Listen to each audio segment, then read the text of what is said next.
All right, we are live on YouTube, and tonight we are going to be discussing the importance of your reputation. So stick around for all of that and much, much more. Late Night with Coach Eli starts right now!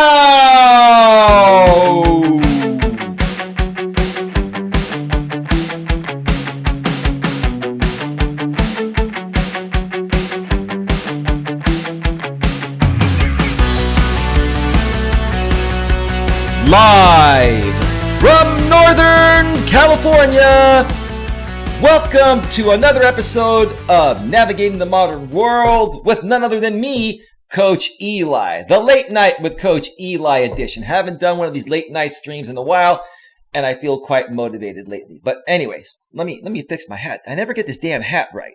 Lucky rooster. That's right, the damn rooster. Jesus Christ. The morning rooster! That's who I am. I got to bring that back. People used to love that on my former channel. I used to do it all the time. I am the morning rooster because I am here to awaken your success. That's what that damn rooster does bright and early in the morning. It starts to do the crowing, or the cockadoodle doing, however, he's not crowing, the cockadoodle doing. Shit, wrong animal. And it keeps doing that over and over and over again, and it annoys the living shit out of you until you get your ass out of bed and start off your day. Bright and early. Yes. Anyway. But if this is your first time here, and most importantly, you are open to suggestions and change, please consider subscribing and then banging that bell. And after banging that bell, if that pop-up box pops up, make sure that you select all notifications, because that way you won't miss anything. You won't miss a single thing when it comes to getting a better grip on your life. And also make sure on your mobile device, your smartphone, your tablet, or any other mobile device you have, that you have the YouTube app set to receive all notifications at a mobile device level. All of those things are absolutely crucial, so that way you can get notifications right when I go live, or any of your other favorite content creators go live, or whenever we publish a brand new pre-recorded video, you'll be notified right away when we publish it if you do everything exactly as I said. 8-bit reactors in the house. How you doing, brother? Are you wide awake, man? Are you awake? Maybe you may want to join me on the panel a little bit, just for a little bit here tonight. I'm not going to be on too terribly long, probably like an hour and a half, 2 hours max. I want to definitely discuss the importance of reputations. And an 8-bit reactor, I don't know if you've been noticing lately, my channel has been growing. And I'll share with you how I've been growing my channel lately. I kind of went back to some of my old methods of networking that connected me with some amazing people such as yourself. So I got rid of all the drama and lost a lot of subs, but those subs were replaced, and now my sub count is the highest it's ever been. I believe I'm at 469 right now. And I want to thank everyone, first and foremost here, for subscribing to this channel. I love each and every one of you, and most of you are content creators. If you're a content creator out there and you'd like to collaborate in any way, shape, or form, I would love to work with you. I would love to bring you on my show. Yeah, I'm awake, editing a pre-recorded video. Sure, okay, we can bring you on just a little bit. I'm just going to do the monologue here and go over a few things, and then we can get you on. And if anyone else wants to come on, that would be great as well. But yeah, I would love to interview anyone here live on the air. I'm still able to use Google Hangouts because even though the Hangouts on Air version was shut down on August 1st, the consumer version of Hangouts is still available at hangouts.google.com.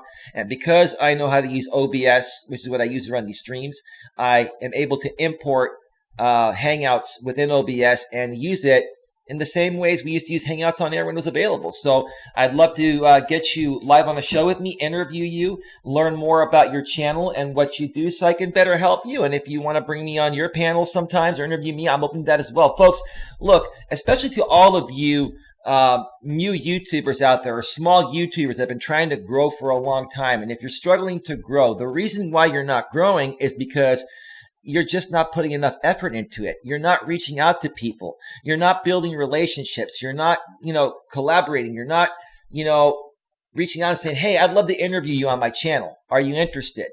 And vice versa. You've got to participate. You can't just sit there and do videos and expect them to go viral. You've got to get out there and network. It's one of the best ways to grow your channel nowadays. And 8-Bit, I'm going to help you more so with that. I'm going to connect you with a bunch of great people. There were a bunch of great people earlier, 8-Bit. I know you stopped by just for a brief moment on my earlier stream. My earlier stream was a damn good stream. Folks, if you missed my earlier stream, you gotta definitely check it out. We were talking about sex appeal, and we were talking about, should women be really upset, for being objectified as sex objects. It was just a very, very good stream. Had some new people in the chat, and it was just booming. I mean, we only had about 15 to 20 people at a time in the chat, which was not too bad, but the chat was hopping the entire stream with question after question. It was just a great show. No one came on the panel, but I was able to engage the audience for 2 hours back and forth and just have a phenomenal, phenomenal conversation. I even shared an email from a longtime subscriber of mine and contributor of mine. I'm not going to mention his name. If he ever wants to mention it was him on a future show, that's up to him. But yeah, he even got back to me. He wasn't there for the live show, but he watched the replay. He emailed me, said, "Dude, that was great, and I'm glad that you shared my email." And he goes, "It was one of the best shows that he's ever seen." Because I was real, folks. I was sharing what really happens between men and women regarding relationships and marriages failing nowadays. So check that out if you missed it. Okay. Marcel Harding Art is in the house. Hey, Marcel, I guess you want to work things out. I know we've gone back and forth quite a few times, but I really don't think you're a bad guy. And because the drama is gone, you're welcome to stay here. Marcel says, my rep is very important. I'm a wonderful man, of course. That's his tagline. I'm a wonderful man. It's an inside joke. For those of you that are new here are not going to get it. But for those that have been around for a while, Marcel likes to go around and say, I'm a wonderful man. Lots of self-confidence there, Marcel. Excellent. I'm a wonderful man, of course, and need to keep up my wonderful image. LOL. And Marcel, if you're still out there, Marcel actually sent me a PayPal donation. And I'm logging the PayPal right now because it was sent in New Zealand funds. And we're going to go into that right now and start up tonight's donation fund right away. Thanks for unblocking me. Awesome. Yeah, I unblocked you, Marcel, because I did a stream where I unblocked pretty much, not everyone, but some people that I felt would want to come on and watch my live OBS tutorial I did a few days before YouTube and Google shut down Hangouts on Air. I wanted to give people a chance to engage. I felt like being giving. I was going to charge for it. I was going to make it private, but I said, screw it. Let me just take care of the people. No big deal. But I want to thank you, Marcel, for the $5 New Zealand donation. I've received one of those before from you. I believe it converts to $280 US. Let me see. Let me accept it. $271. I think it fluctuates. Accept this payment and convert it to $271 USD. So I want to thank Marcel Harding 5 or Marcel Harding Art. He used to go by Marcel Harding 5 for the $5 New Zealand PayPal donation. And it converts to $2.71 USD. So tonight we're going to start up the donation fund at $2.71. Oops, hang on. I froze. Shit. Sorry about that. I hit the wrong. I froze there for a second because I went to go change my text and I hit the video feed by mistake. So it froze there for a second, but I'm back.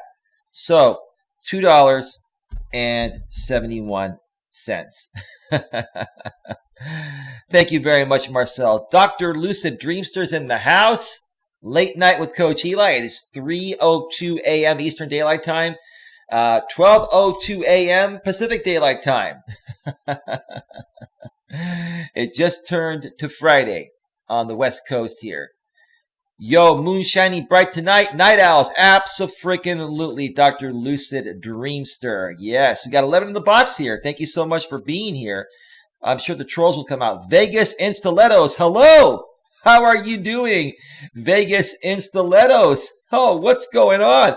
Thank you so much for being here late night with Coach Eli. I am really fired up tonight. And Vegas in Stilettos, I connected with you through the Flat Earth Forums channel.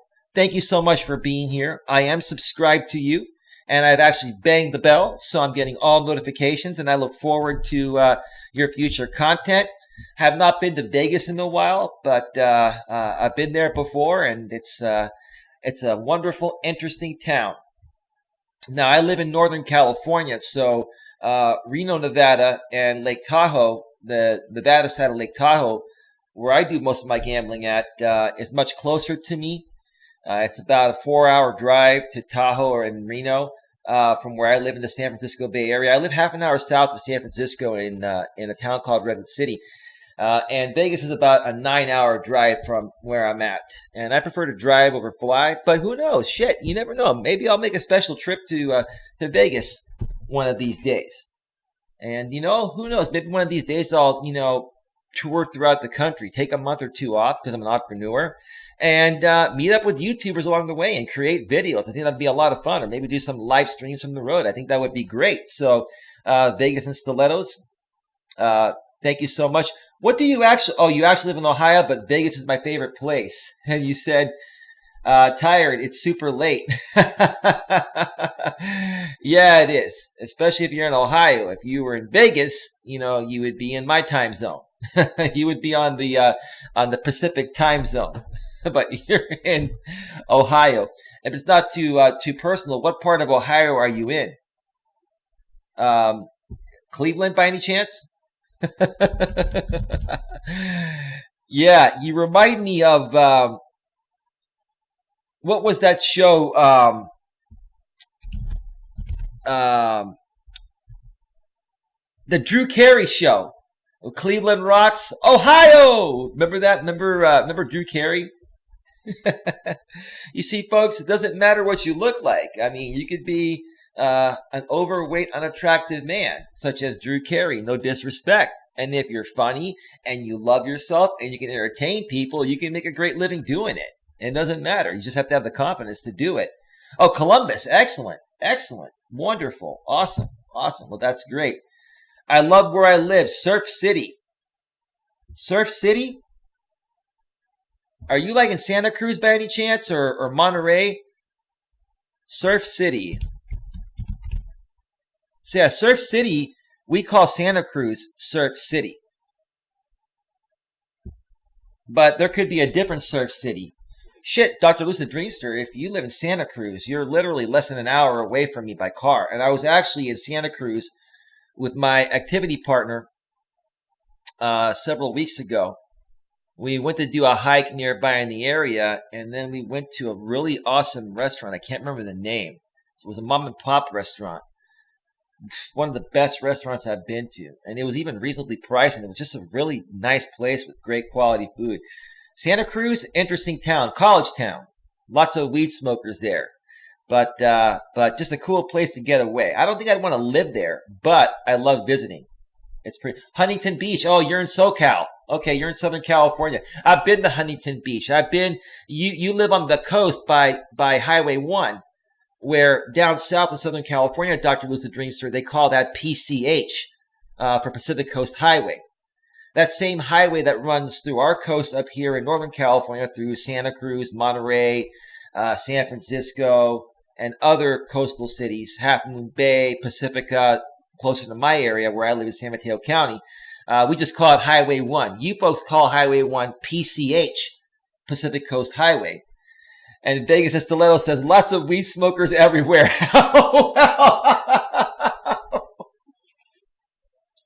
I understand that, Vegas and Stilettos. I understand that, but some towns are more known for it, especially here in California where I live, where weed is legal to be smoked for recreational usage. Although people were already smoking it recreationally in public before it was legalized for recreational usage. Dr. Lucid Dreamster says every day west of PCH is a good day. Oh, absolutely. On the beach, man. On the beach, Pacific Coast Highway. Yeah, I like going down to Santa Monica and Malibu, that area, Dr. Lucid Dreamster. And there's actually a nude beach near Malibu. I passed by it with an ex-girlfriend in my younger days. But yeah, it's a pretty interesting area down there. Southern California has some awesome beaches. They have awesome beaches down there. So, anyway, so we have 11 in the box here. Tonight, we're going to be discussing how important is your reputation. You can also network your channel through the chat here. Connect with each other people. Vegas and Stilettos is somebody just connected with through a group I belong to run by Flat Earth Forums. He's a great channel that runs pretty much almost daily live streams like I do and helps connect people. And he's a guy that is adamant about helping people connect the right way out here on YouTube, especially small YouTubers, because he knows that it's much more difficult to grow nowadays, and networking is the way to do it. And I agree with his methods, and I support his methods. I love that. I do the same thing over here when I can, but I also run other topics as well. But you can always network in my chat, regardless of whatever topic I am doing. Vegas Stiletto says, oh yeah, when we spent some time in San Fran, we couldn't walk anywhere without smelling it. Yeah, people have been smoking weed out here recreationally, even when it wasn't legal for decades. So I don't think the cops or anyone really cared, just as long as you weren't selling it. Now, you still can't legally sell it and do all that stuff, and I think you can only carry a certain amount. I don't smoke weed, so I have a lot of friends that do it, but I believe you can only have a certain amount at a time, and you can't sell it, obviously, unless you're licensed to sell it, because the state wants to, sell it and make tax dollars off of it. That's the reason why they legalized it. So, Dr. Lucid Dreamster says, my privacy more important. All right, I'm wondering if this shit's back yet. Should be back. Come on. Give me some data here. Tell me that I'm back online. Jesus. It still says stream status, no data.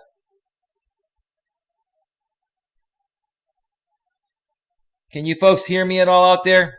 I'm just wondering. It still says stream offline.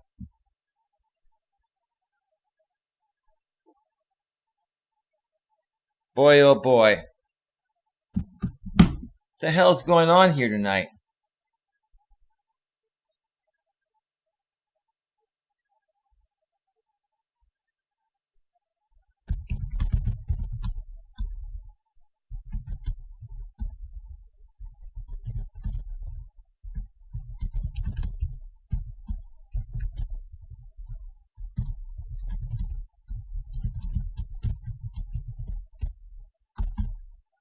Major issues with YouTube right now, and I don't know what the heck is going on here.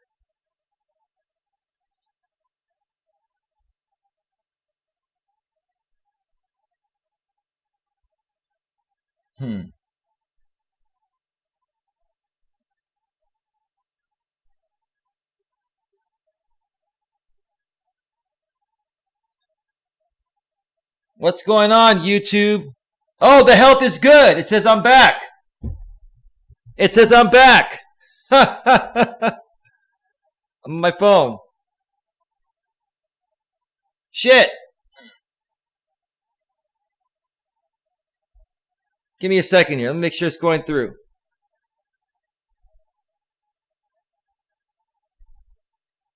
What's going on, YouTube? Oh, the health is good. It says I'm back. Oh, there I am. I can see myself. All right, let me explain what happened now. You guys can see me now. That's the good thing about OBS. When you're using OBS, if the YouTube server goes down, it'll let the chat keep going. And then once it comes back, it'll leave off where it left off. Now, if you're watching this on the replay, you're going to have a few cuts of where the stream cut out. It was not on my end. There was an issue with the YouTube live streaming server. It cut me off. And then I shut down my OBS and came back. And then I tried to go live again, and it showed on OBS it was streaming out, but the YouTube end was not receiving it. What I think actually happened is maybe YouTube was restarting, their servers in my area. Every so often, you got to restart the servers, and if you so happen to be live on the air at that point, you're going to go offline. But no, I'm back. You see how quick that was to fix, folks? But you can see me crystal clear and hear me crystal clear in 1080 PhD again, right? Back to normal. I probably lost half my audience right now. Shit. I did. Got 7 people on. Oh, Jesus. Now I got to fix things here because I think I got to fix something real quick here. We'll do this live on the fly.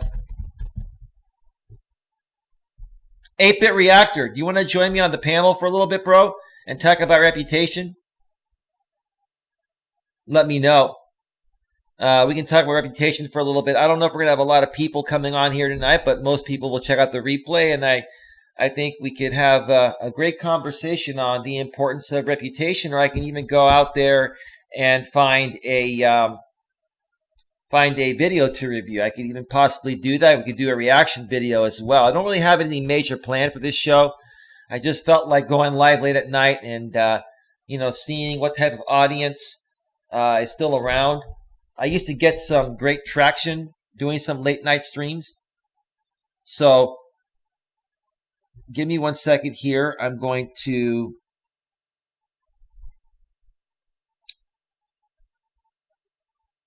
let me just get Hangouts back up there, bro. Because when I restarted OBS, I had to reset everything.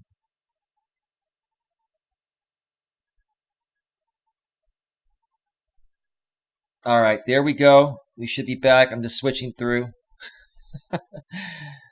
I'm a tech expert, folks. I live in the San Francisco Bay Area, the high-tech capital of the world, so I know how to fix these things fast, but I'm also big on production value and quality.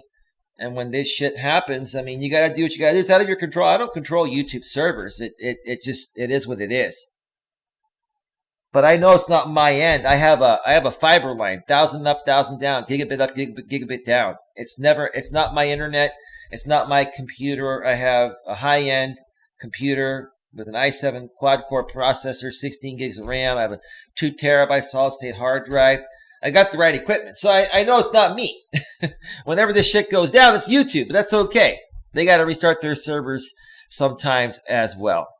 So, all right, 8-Bit, I'm going to go ahead and get you on the panel here. And what I'm going to do, 8-Bit, is I'm going to bring you on and have you monologue for about 4 or 5 minutes while I go grab myself a little more coffee. And use the restroom real quick, and then you and I will go another, 45 minutes, an hour, or whatever it takes to talk about this stuff. But yeah, bro, I'm going to send you the link right now. So give me just a second. 8-Bit Reactor. You have the link, bro. And let me switch back over to the quad screen. Let's see if Vegas and Stilettos is still there. Yeah, she's still there. Vegas and Stilettos, we're back. So hopefully you heard what happened there, Vegas and Stilettos. I'm back live on the air, same stream. It didn't.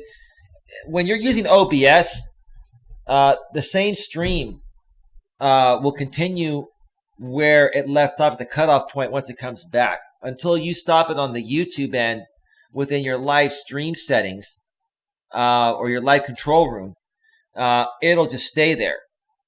And then once the YouTube server is back and you can run your stream through OBS, it'll just go back live. It'll go from live stream offline to back live, but the chat will still be there. And again, if you're watching this on the replay, and you saw my stream cut out and then come right back into a different segment, that was when YouTube servers, were having some issues, or they were rebooting their server, whatever they were doing. The YouTube live streaming server was offline, and then it came back, and then, here we are. So that's that. We got 8-Bit Reactor on the show. 8-Bit Reactor, I'm going to give you a big, huge round of applause. Welcome to the show, brother. Yeah, it's good to be here, Eli. Sorry, bro. Say that again. You were a little bit low. Go ahead. Yeah, it's good to be here. Oh, excellent, dude. Excellent, man. It's great to have you here. I haven't done one of these late night streams in quite a while. I know Frost Wolf was live a little bit ago. I don't know if he's still alive or not. I didn't even realize I think he still is.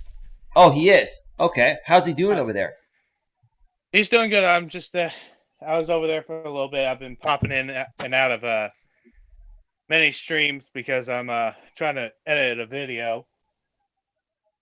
Oh, really? What kind of video are you trying to edit? My first pre-recorded reaction video. Oh. You did a pre-recorded reaction video. Okay, cool. Cool. Yeah, I used to do those in the past. I do those live now because the engagement live is incredible. But yeah, pre-recorded content is important as well. And I started doing some of that with the video I did on the no contact rule a few days ago. But yeah. How long did it take you to create that? And are you rendering it right now on your laptop? I'm still trying to find a good software to render it all. A good piece of free software. Yeah, a lot of the free software that you can use out there will put a watermark on there. I don't know which one to recommend. I use Adobe Premiere Pro, but that does cost money, and I know funds are a little tight for you right now.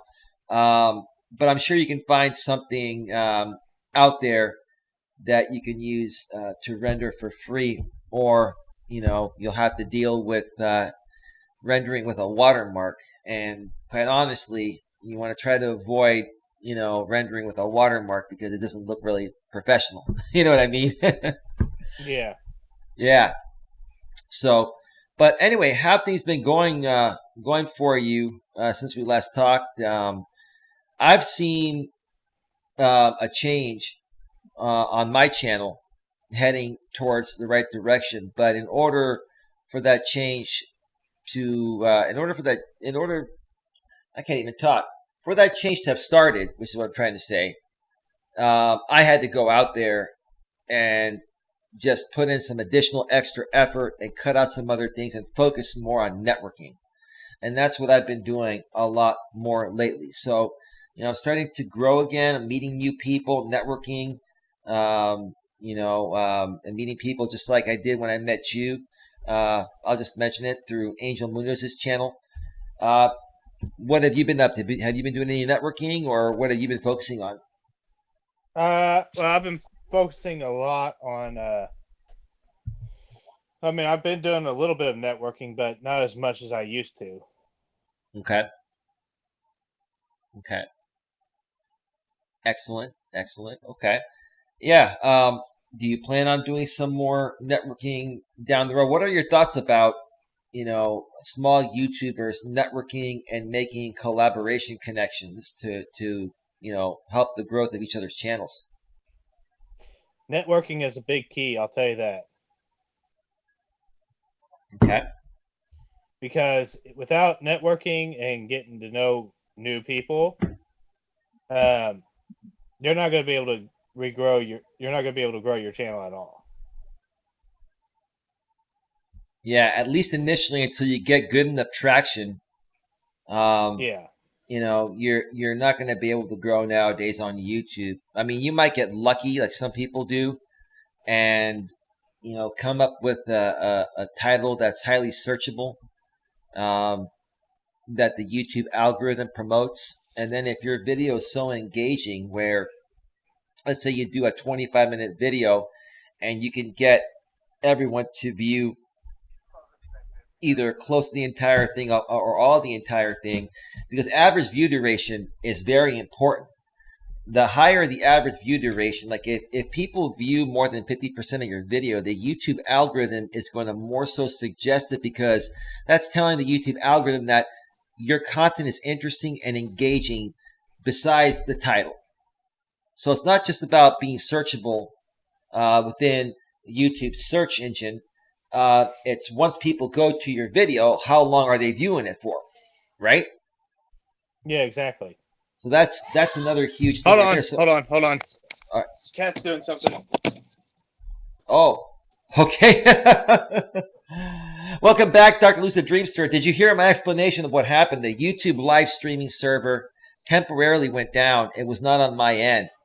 The same stream is still up, and on the replay, it'll just cut out the parts, and it'll be seamless on the replay, but you'll notice where the stream cut out. But it'll just go from, the first part, it'll, get rid of the cutout portion, and then it'll go back into when it started working again. That's the cool part when you use OBS and it cuts out. On the replay, YouTube automatically puts it together. So you can tell that, there was an issue and it got cut off, but it doesn't make you wait like for the people that were waiting for me to go back live again. So yeah, these things happen, and this has happened to me once or twice before. It happens very rarely. It has typically happened to me more so streaming at night. I think it's only happened one time to me during the day, but I think what happens every so often is YouTube like restarts their servers, just like you need to restart a computer every now and then. And if you're on live while they're doing it, it's going to knock your ass off. You just got to wait for it to reboot. So that's just the way it goes there. So I have 8-Bit Reactor with me on the panel here, and we're going to talk about the importance of reputations, or your reputation. Yeah. No, it is interesting, man. It's just how it works, and that's something that you just have to figure out by being a YouTuber. I've had so much experience with the tech aspect of this platform, and I just want to teach people, so in case they go through it, they'll know how to handle it on their end. So anyway, I'm back. Welcome back, bro. So here's what I'm gonna do. I'm gonna take about a 5-minute break, get some more coffee, and use the restroom real quick. I'm gonna have you monologue and share with us, how important you feel reputation is out here on YouTube, or your reputation is in general, and how has your experience been with people dismantling your reputation, and what have you had to do to gain that back? Or do you feel you were wronged and it gave off the wrong impression to the right people, that you had a bad reputation? So that's the problem I've had out here, and I'll talk more about that when I come back. But can you share a bit about that? And then if you get through it, they just engage the chat or talk about something else. But I'm sure it's enough to talk about for 5 minutes, right, bro? Oh yeah. All right, bro. My house is your chat up. Let me get the chat up real quick. That way I can keep an eye on it. You know my house is your house, bro. You know that. Oh yeah. And I'm gonna help you. We're going to help each other. We're going to make this happen. Or, by the way, before I go on break, let me go to the full screen here and show folks the background I have today. You can see the $100 bill in the background. And if I just move out of the way here, you can read the quote. Okay? A good reputation is more valuable than money. A good reputation is more valuable than money. Now, 8-Bit Reactor, I'm going to switch back. I'm actually going to go to the full screen here in a second. Let me know what you first think about that quote. A good reputation is more valuable than money, and then get right into, the other things I was suggesting that you talk about. So you're on full screen, bro. I'll be back in just a little bit, all right? I'll be listening on my phone. All right. But yeah, having a good reputation is more important than money, because without a good reputation, you ain't gonna earn that money, because people ain't gonna trust you if you don't have a good reputation with people. So it's like a lot of people say that it's always best. Well, I'm trying to remember how to word it. First impressions always stick. And once you mess up that first impression, there's no remaking it up. And with me being out here, I've had my reputation tested and everything. And I was always dogged and everything with the way about my reputation. But that was mostly because people didn't understand the situation I'm in or anything like that. So I was always getting falsely accused for stuff that I would never do. But I learned that you can't really listen to those people because all they are is people that hide behind their keyboards and want to talk and down people and project their insecurities onto you to make you feel bad about the same in the same way they feel bad about themselves. So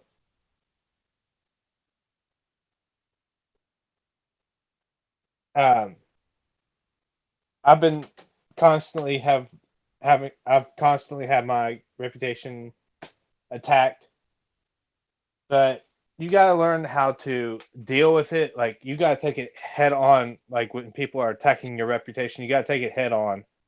Take the bull by the horns and steer that bad mode or the bad karma in to a better direction away from you.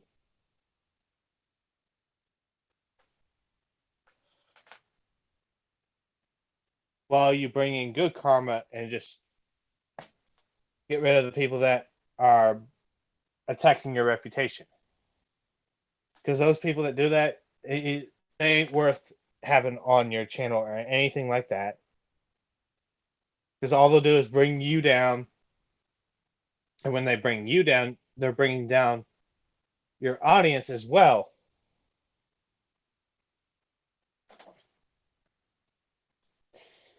And I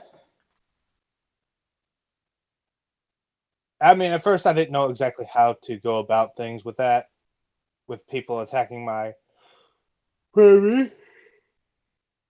reputation. I always went head first and approached it the wrong way and fed into it when you don't want to feed into it because that's what they want you to do because it's going to make you look like they are right about everything. You want to prove them wrong.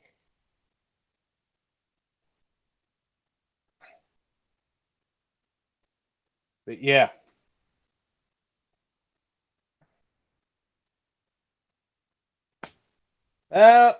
Dreamster, it can be. It can be true. But those people that do that, they're not really earning rep. They're just paying people to give them a good reputation. It's not the same as an actual genuine good rep because those people can actually just lie about you. You're trying to basically pay them to lie about your reputation and everything, which is not right because what's worth a fake reputation? Nothing. Okay, Eli. But yeah, you gotta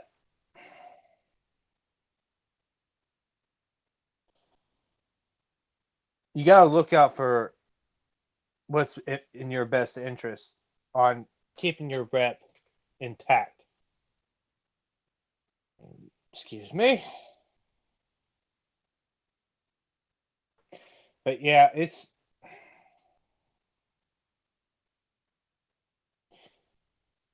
just crazy that people do this on a daily basis on attacking people's reputations. Like I've just seen it today.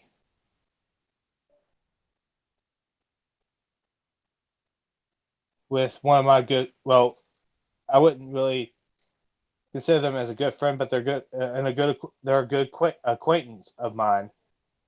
I know them a little bit, but I mean, they were attacked today and falsely accused of stuff, which no one believed anyway, because those people have gotten the people that were talking about my acquaintance has had a bad reputation that precedes them about talking about people. So their audience just didn't believe in anything or anything like that. So that's what you gotta do. You just gotta have people that'll back you up, have the right kind of audience that knows your true rep of how you are.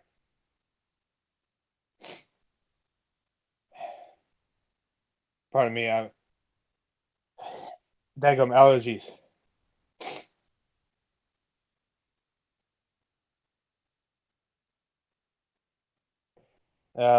But yeah, making sure everything's going all right. Let's see here. Sometime. Sorry.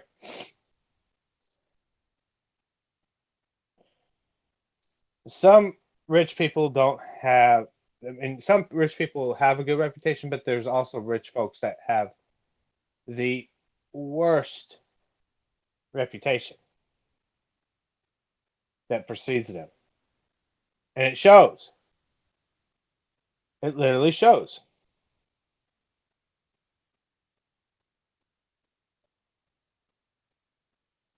Because these people that are attacking these rich folks that are attacking the less rich, that's not right. They think they can get away with it, but that's looking bad on them. Yep. I'm Welcome back, back, bro. Eli. Thank you, man. Before you continue, let me just say, well done. Do you mind if I share my feedback on what you and Dr. Lucid Dreamster are talking about regarding, having a reputation as a rich man? Yeah. Because we all know who the best example is, and that's our wonderful president. Even though I look, I know most of you love Donald Trump out here.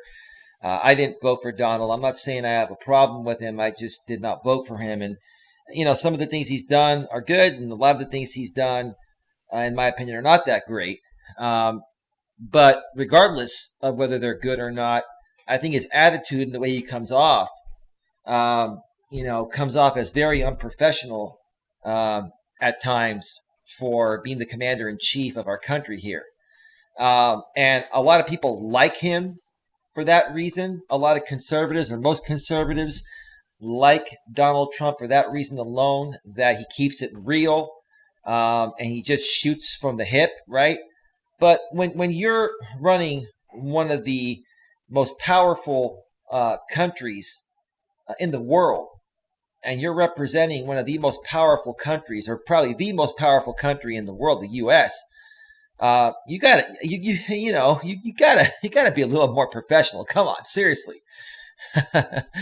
And I don't think Donald Trump is being attacked for being rich. He's a successful man. Congratulations. I think your goal and my goal is to, try and be as successful as him. There's nothing wrong with that. There's nothing wrong with making money. The problem is when you have all the money and you behave in the way that he does sometimes. A lot of people say, well, when you have money, you can pretty much buy anything, which is true. Which is true. If you have all the money in the world, you could pay off everybody. I mean, I'm not saying he's doing that, but I'm sure he's been accused of that. But you could. And so these big stereotypes come out there, and quite honestly, a lot of times they're true. And that can and does affect your reputation. And in my honest opinion, I'll make a prediction right now. No disrespect to any conservatives. I mean, I love everyone out here. May the best man or woman now win in 2020. I don't think Donald Trump is going to get reelected solely on the fact of his lack of professionalism and the way that he says certain things.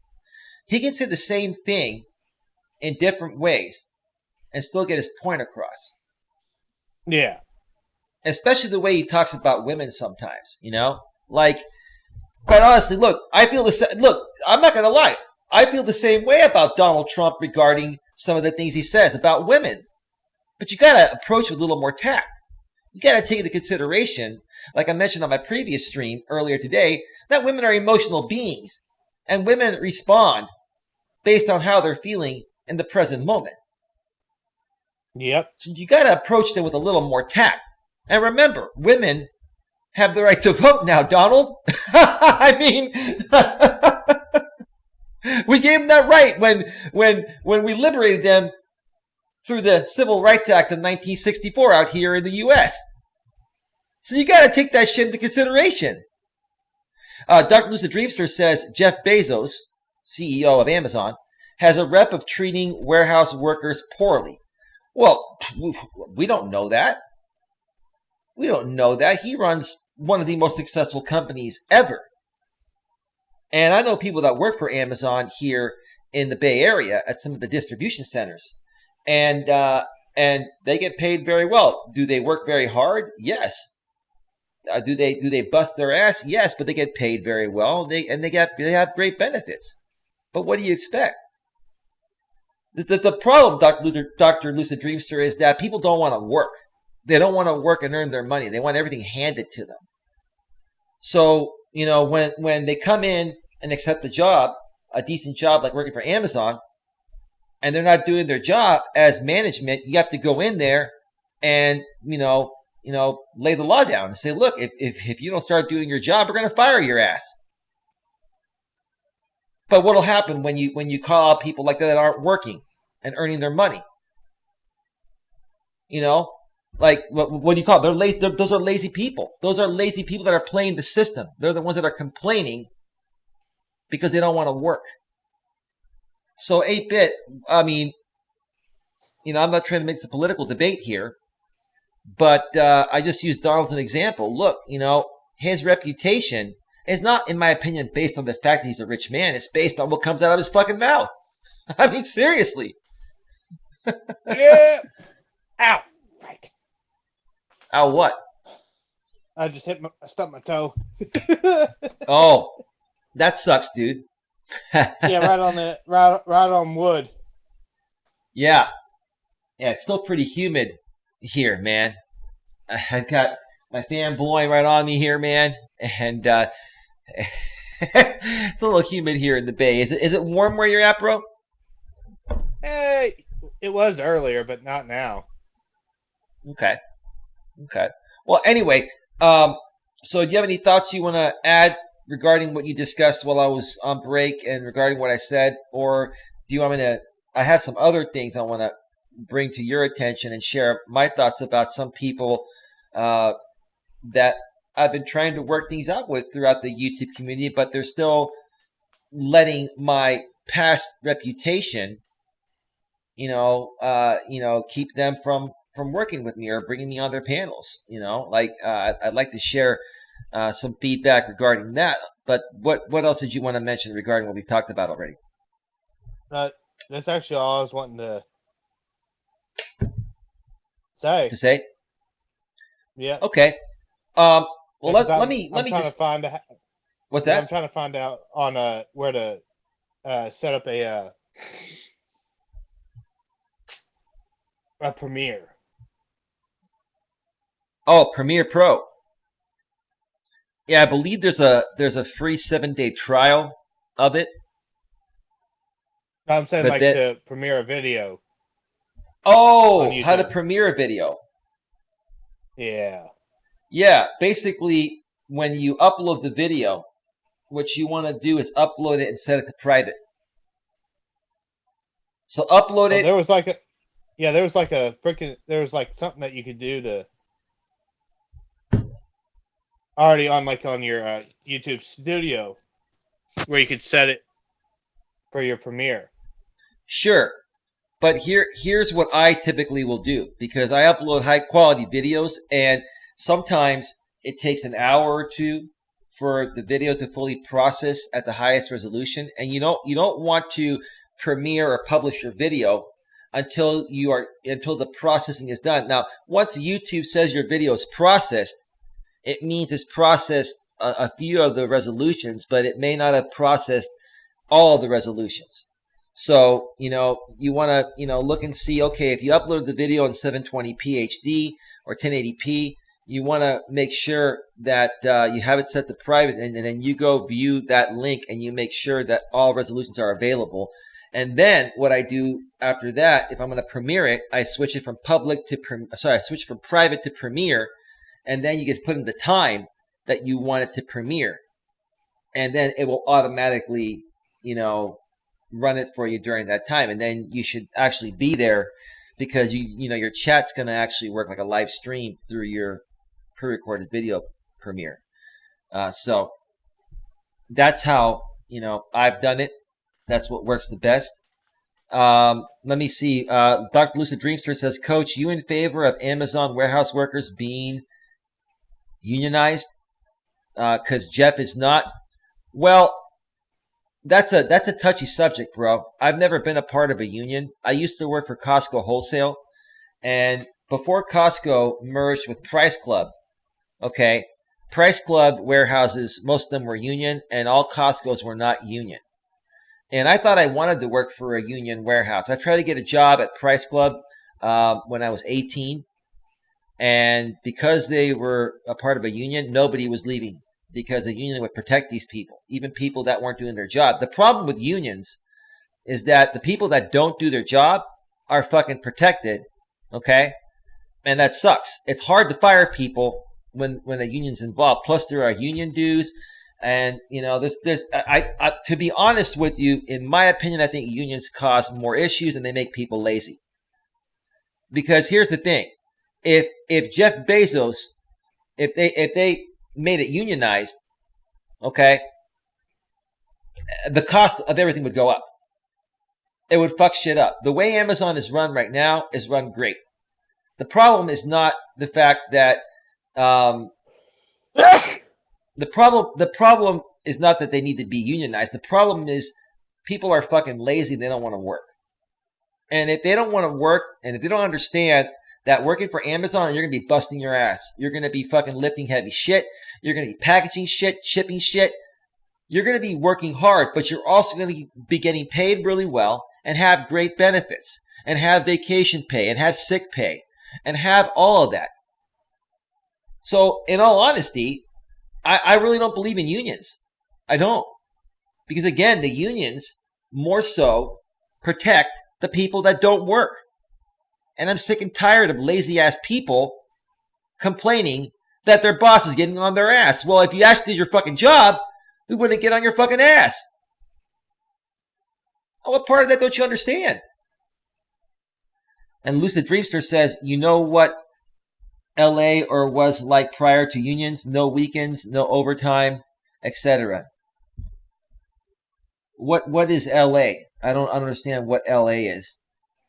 I don't know what you're talking about. Because let me tell you, I worked for Costco Wholesale. It was a non-union company. Now, when they merged with Price Club and all the Price Clubs became Costco, all the Price Clubs, they tried to remove the union, and it didn't happen. So all the old Price Clubs that have now been Costco since the merger back in 1994 are still union. But let me tell you something. When I worked for Costco Wholesale, a non-union shop. I worked 6 days every week. They would ask me to work overtime. They paid me OT. I got paid really well. If I wanted to work 6 days every week, sometimes 7, I could. Okay? I had great benefits. I had a great 401k. I had sick pay. I had everything. I had nothing to complain about. And it was a tough job. You busted your ass. But that's what was expected of you. You knew that going into it.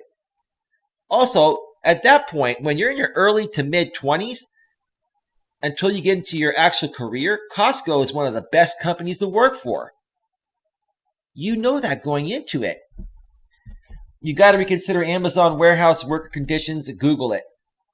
I understand what the warehouse conditions are. It's a big company. They're busy. But you, as a person, should know what you're getting into before you apply for a job. If I were to go apply for a job at Amazon, I know I'd be working my fucking ass. I know that the conditions wouldn't be the greatest all the time. That just comes with the territory. But I'm tired of people whining and complaining about shit when they don't want to work. Why not focus more on saying, hey, you know what? Let me help Amazon as an employee find a solution to make it a better workplace, not complain that the work conditions suck. I can't stand when people look at it from that attitude. It's a shitty attitude. What do you think, 8-Bit? Yeah, that is true. It is. You know, Dreamster really likes to stir the pot, and he's stating his opinion, and I respect that. Dude, Dreamster, you're a great person to chat with, man. Even YouTube has vids on subject every second is monitored. Why not? So what? Yeah, they're watching you on camera. If you fuck up, you get fired. What the fuck is wrong with that? I'm getting really irritated right now. Not you, Lucid Dreamster, but I'm getting irritated at the point that there are people out there that are pissed. Sorry, 8-Bit, to cut you off, but I'm on fire right now. What the fuck is wrong with monitoring your fucking workplace and making sure your employees are earning the fucking money you're paying them? Yeah, well, in the chat, I can't make any good counter. Sure you can. You're doing quite well, Dreamster. You got me a little triggered, bro. Not at you, but at the situation. I'm a little triggered. I haven't been triggered in a while. People like it when I get triggered. Go ahead, 8-Bit, because Jesus Christ, man. Bless you. Oh, man. Dadgum allergies.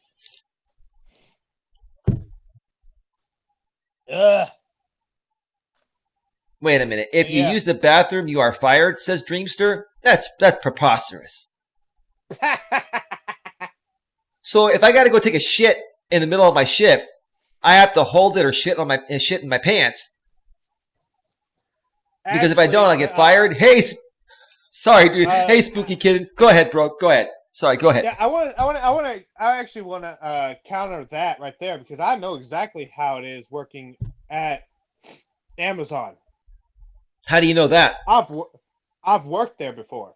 Oh, shit! I've worked in the biggest return center in the United States, in Louisville, Kentucky.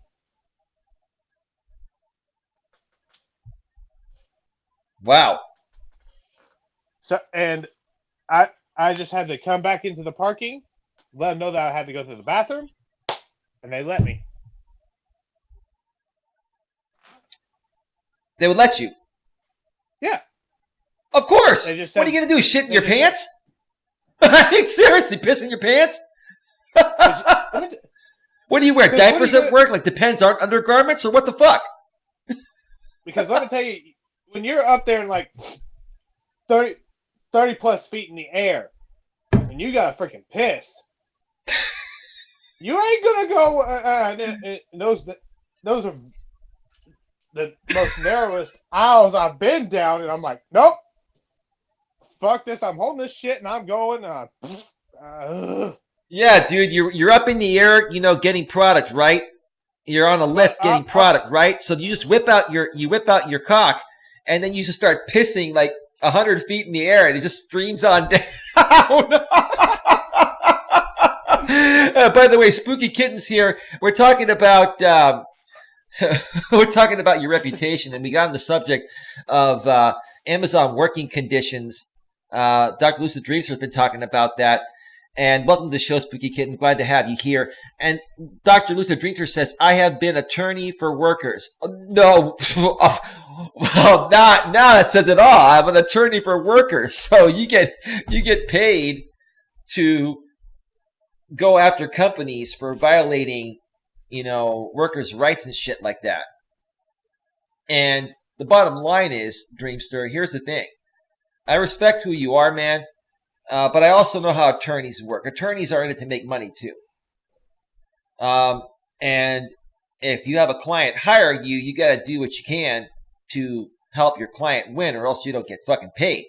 Well, that's if you're doing a job on contingency. I don't know if you do contingency work or if you require a retainer up front. I wish you could play the video on Amazon warehouse workers and react. Workers exposed to asbestos. Well, if asbestos is involved, then that's an issue. If there is asbestos, go ahead. Yeah, that is a good point. But some facilities actually got rid of that stuff out of there. Okay. I will give Dreamster that if there is asbestos or anything unhealthy, and Amazon's not doing anything to remove it, then I say go sue the bastards. But besides that, if employees are going to complain about having to work hard to earn their money, then they're lazy. Now, if it involves breaking health codes, Dr. Lucid Dreamster, you got a case right there. And if people get sick because of asbestos, yeah, then Mr. Bezos is going to be in some trouble. Because, a few of those billions that he has are gonna go to paying off employees for being sick or getting sick. They were my clients. The Twin Towers had asbestos. Workers exposed to asbestos. Well, here's the thing.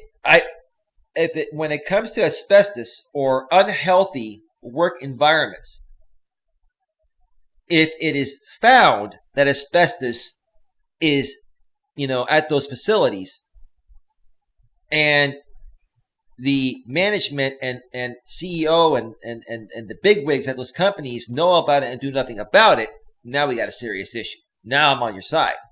Now I got your back. If it boils down to employees being lazy and not wanting to work, that's not Jeff Bezos' fucking problem, in my opinion. Hundreds of millions to clean. Well, here's the thing. Amazon has plenty of money.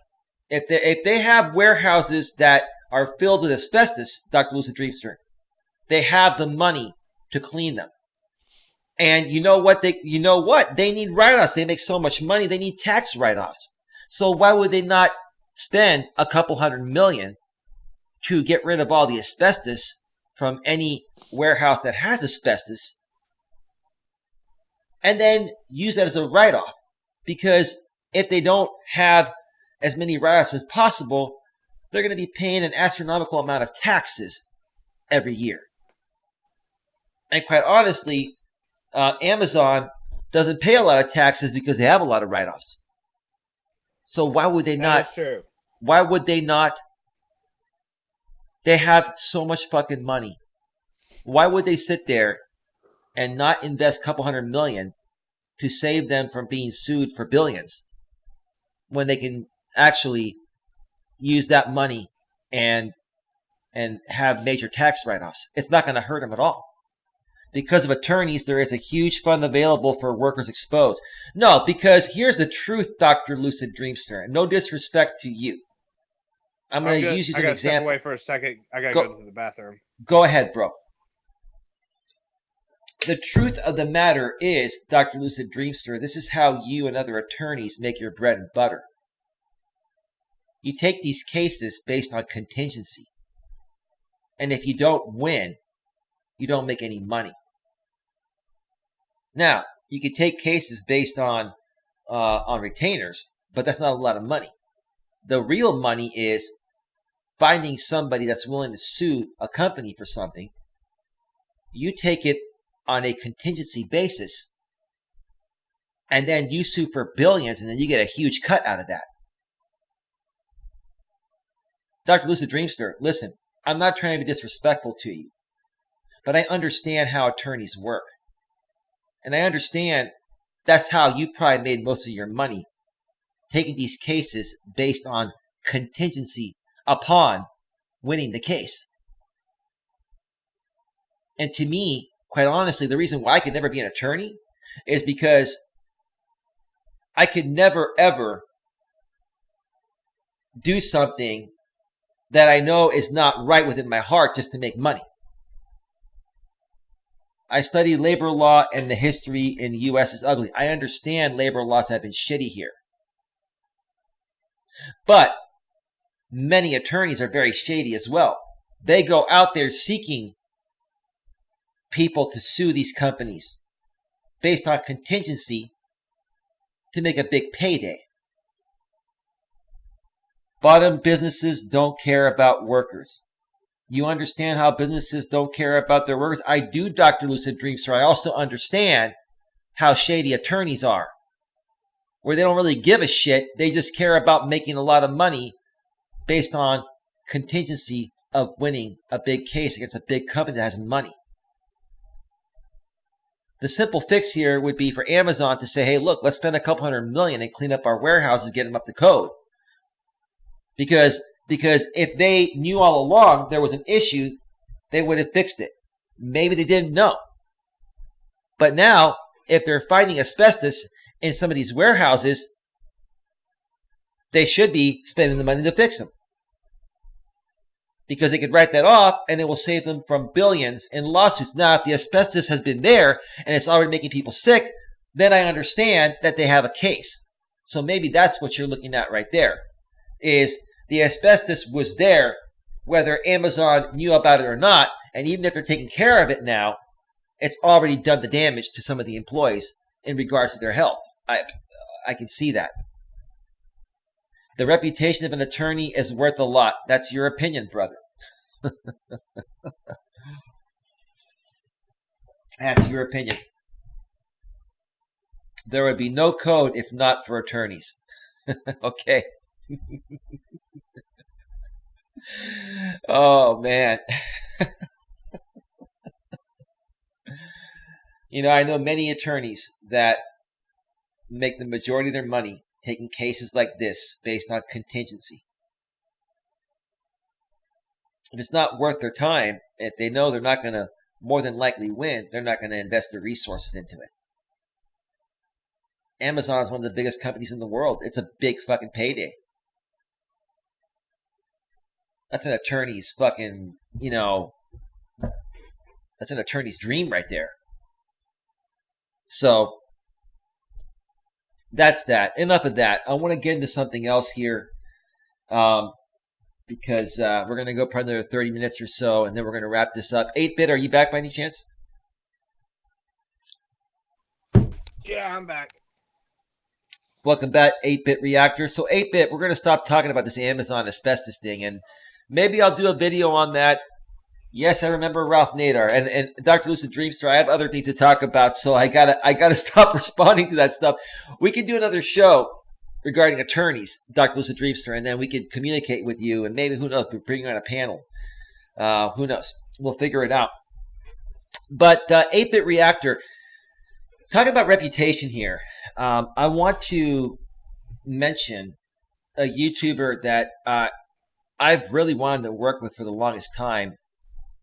And I think this YouTuber and I have a lot in common, and him and I could do wonders collaborating together because we have a similar personality.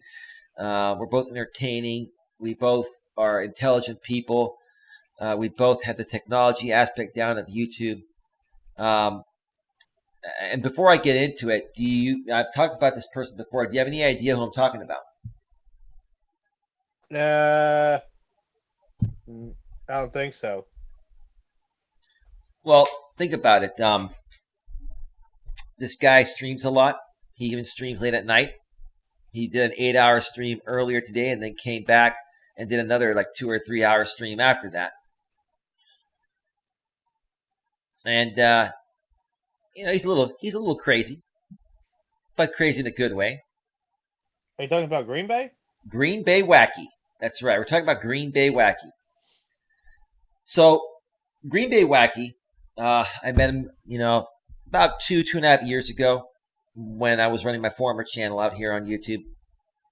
I met him through the I Am a Creator community, which is run by James Cox.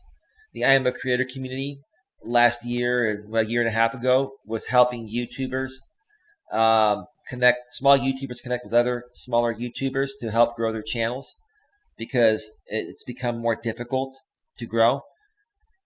And it's been scrutinized as a sub for sub when it wasn't supposed to be that.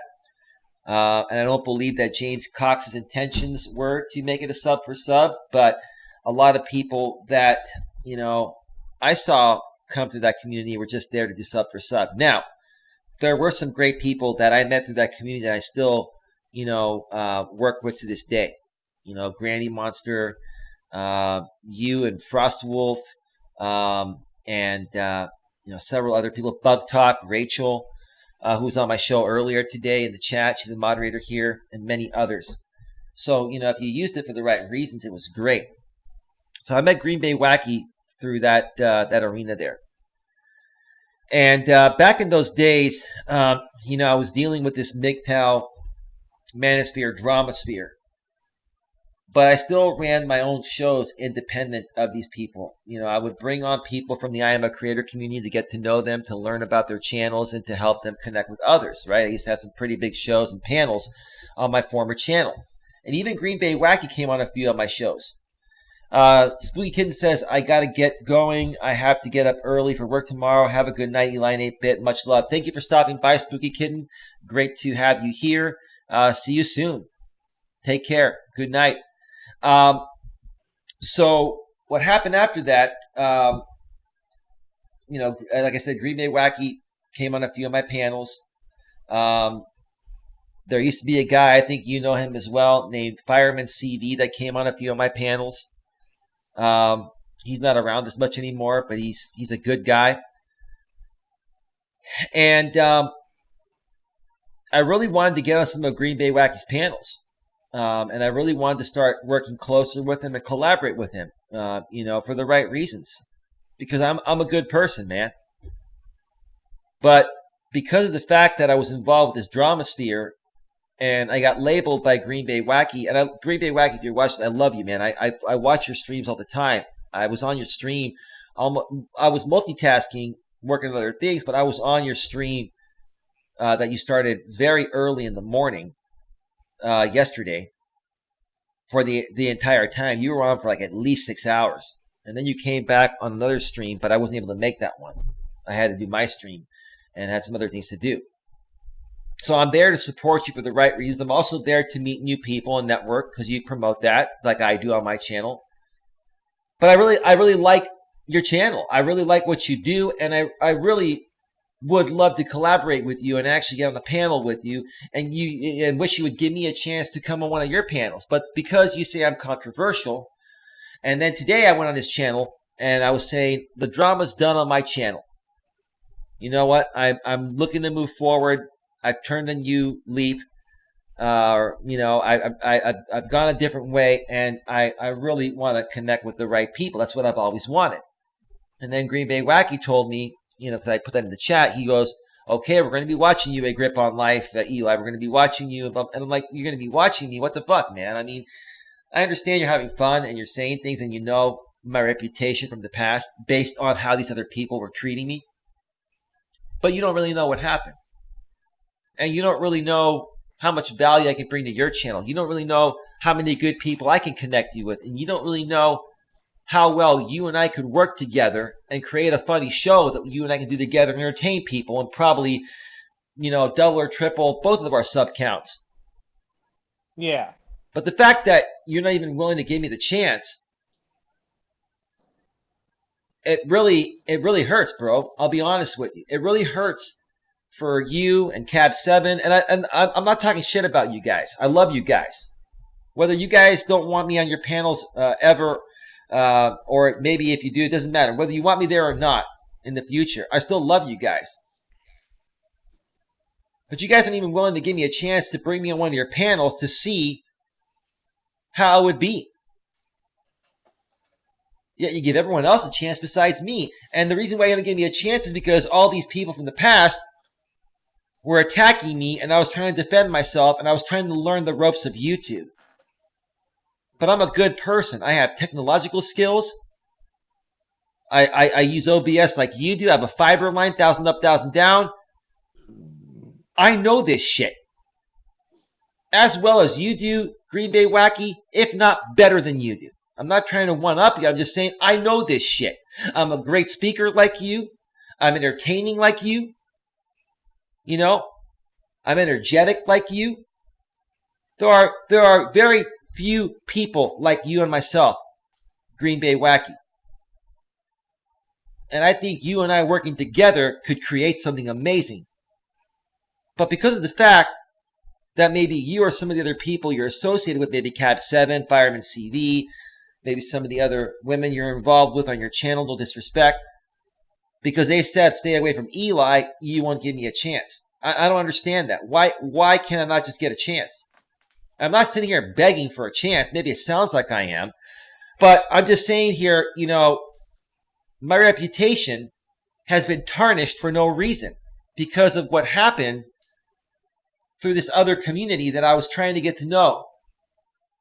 And I was trying to get away from. And I was trying to defend myself.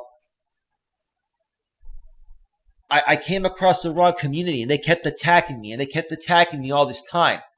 And finally I found the way to remove myself from it. And I moved on. But my intentions were never to create drama or create havoc. But because of the fact that happened, and I'm going to get your opinion on this in a second, 8-Bit, but because that happened, it basically made you feel that my reputation is not good enough to work with you. Now, you're being nice about it to me, Green Bay Wacky, but I'm going to actually spell it out more clearly for my audience and maybe some of your audience members that may be following me as well to actually hear how you feel. Because I think you feel my reputation is so tarnished that I'm not worthy of ever coming on one of your panels. I come out here each and every day like you do, and I bust my ass, and I create live streams.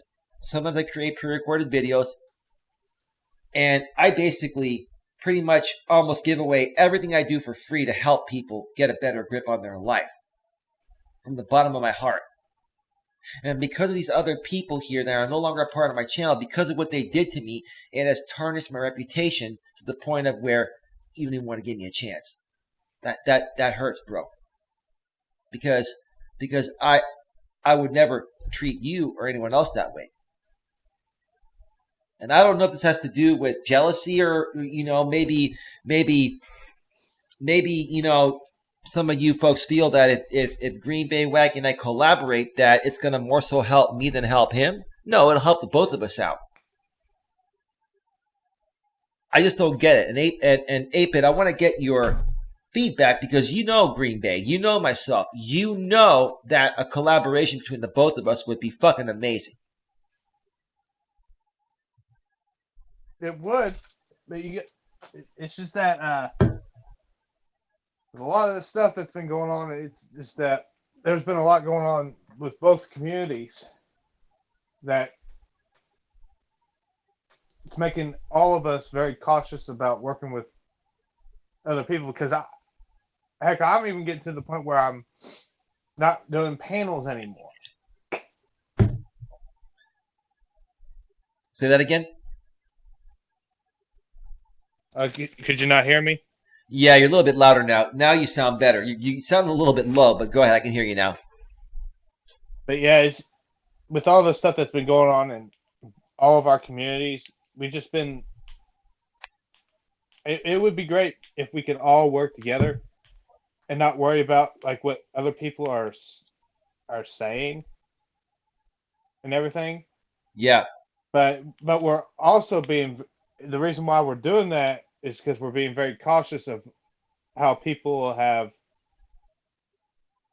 come at us the way they did before and everything, and we're just trying to keep everything in a good perspective and being cautious about working with people, a lot of people.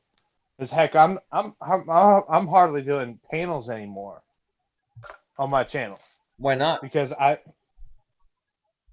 it's just like, it's just drama that I don't need on my channel. Okay, why don't you get people that are not filled with drama?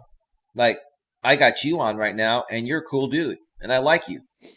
You know I like you. Yeah. And, I mean, that's what I'm trying to do is also switch up my audience. Okay.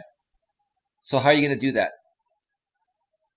I'm basically going to kick out the people that want to start drama on my channel. Okay.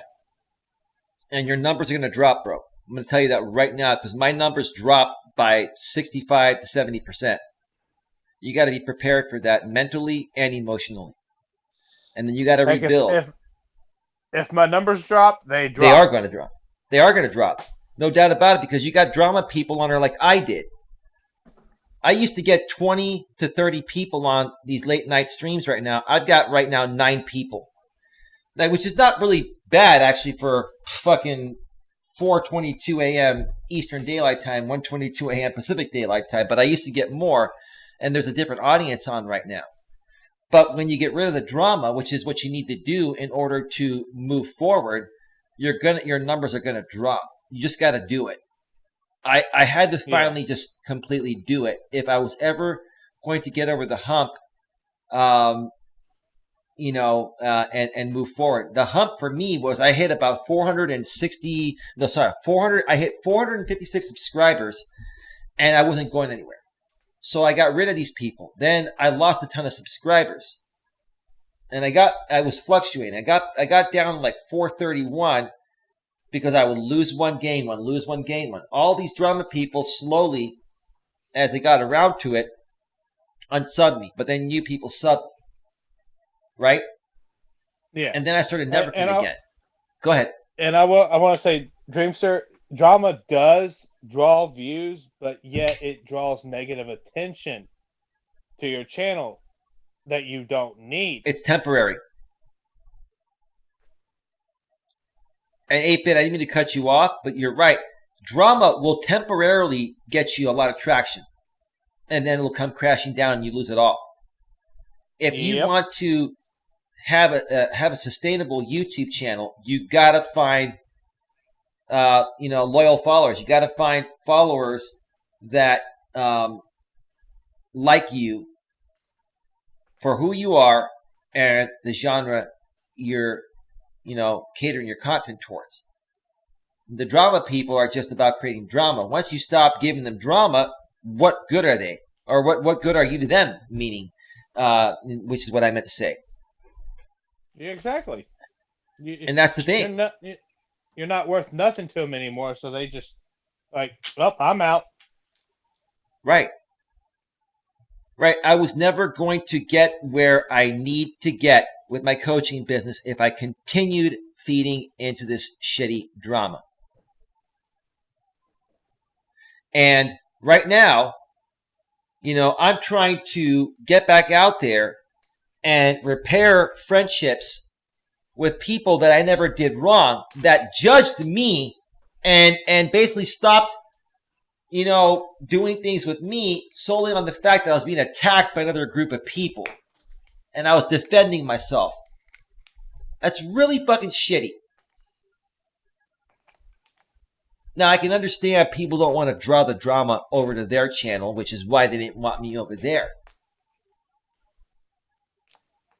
But seriously, that's still a good enough reason to not work with someone that could tremendously help you grow and you can help them grow together. You could benefit each other and many others.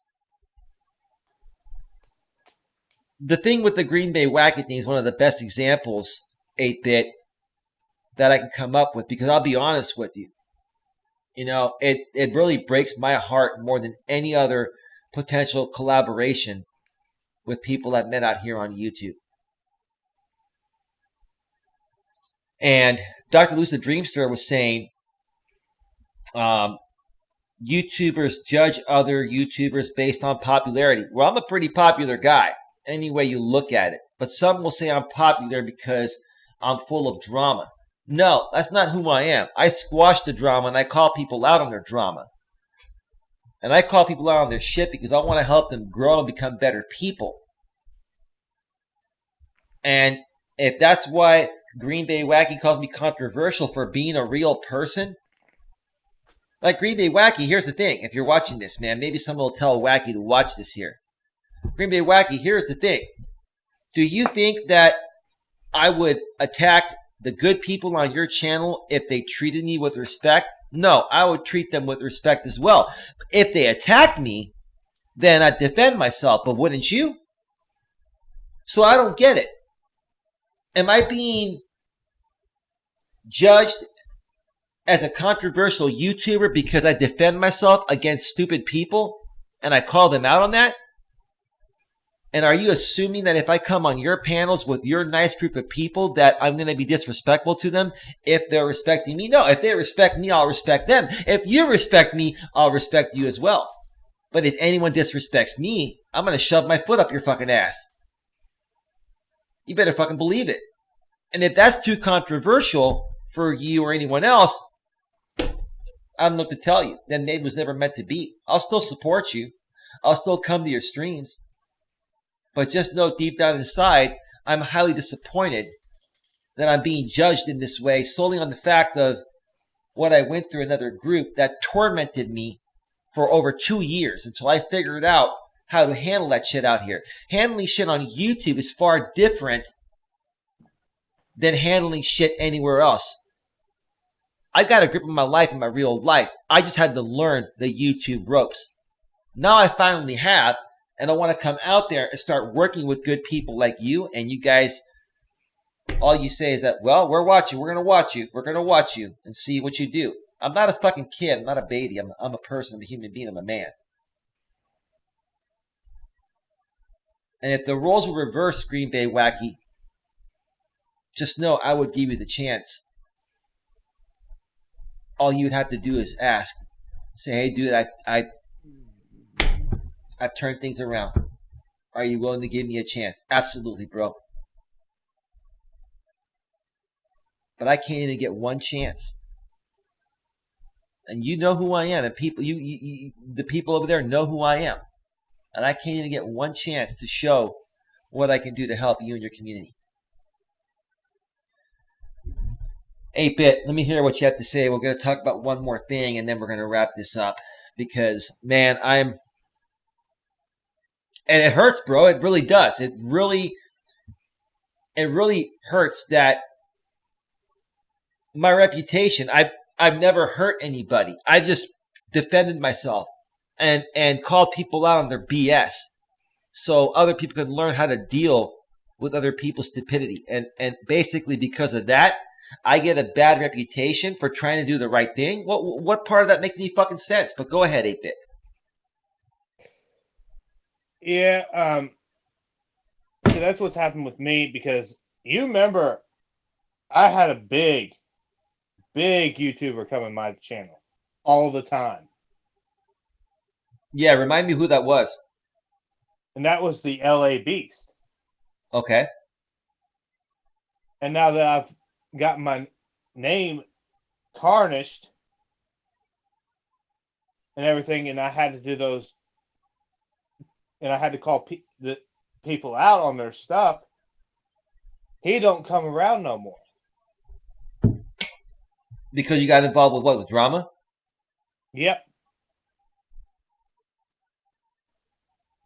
You didn't get involved with drama, bro. People come at you and you have to no one knows how to handle YouTube drama when they're new to YouTube. I'm going to do it. My video tomorrow is handling drama or my live stream tomorrow, handling drama on YouTube. What happens to a brand new YouTuber? How do they learn the ropes of how to handle the drama and being attacked? Because like I said, 8-Bit, and I'll turn it right back to you in a second. The problem is this. You and I were both good people before this. You and I knew how to handle drama in real life. But when you come out on YouTube, it's a whole new world, and you have to learn what I've now decided to coin the YouTube ropes. And part of learning the YouTube ropes involves you going through this drama shit and learning how to handle it.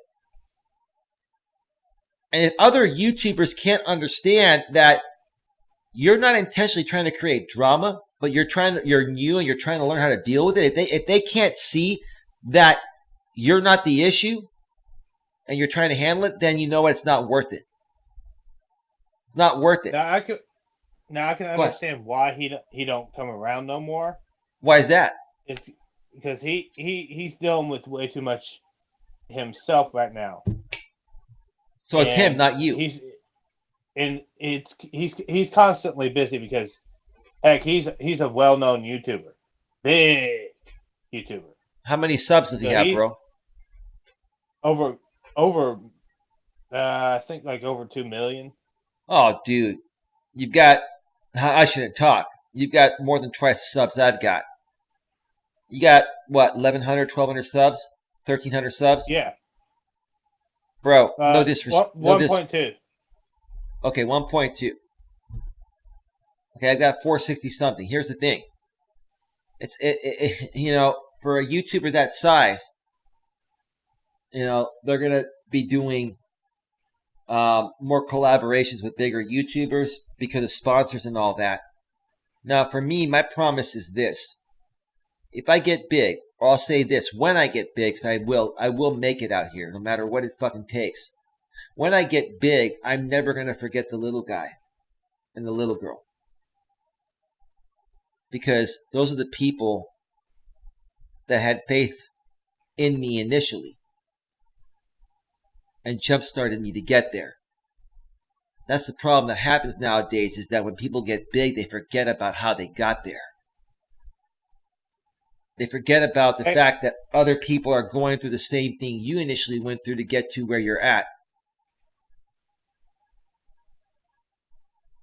Dr. Lucid Dreamster says, I like how you engage your audience and invite them on. Thank you, Dreamster. I appreciate it. Go ahead, 8-Bit. Sorry, man. I'm really feeling this, bro. I'm really fucking feeling this. And now that there's actually another guy that recently went live today. That I always love watching his videos because he does like product reviews. Who's that? And that's freaking reviews. Okay. He lives out there in I think either towards Nevada or somewhere like that. Nevada? He does Nevada. Nevada, okay. Like Reno or Vegas, right? Like Nevada State, yeah. And he does like these product reviews of like the those UV sun cards that tell you the UV exposure and the kind of sunscreen you got to put on, and all these different kind of really cool gadgets and stuff, and compares them to different ones, like as seen on TV products. Okay, that's cool. And I was actually in his stream today, because I hardly get to catch his stream when he streams, because he's always like, he's behind me. He's way behind me, so he streams at odd times. But I caught him today, and he actually noticed my comment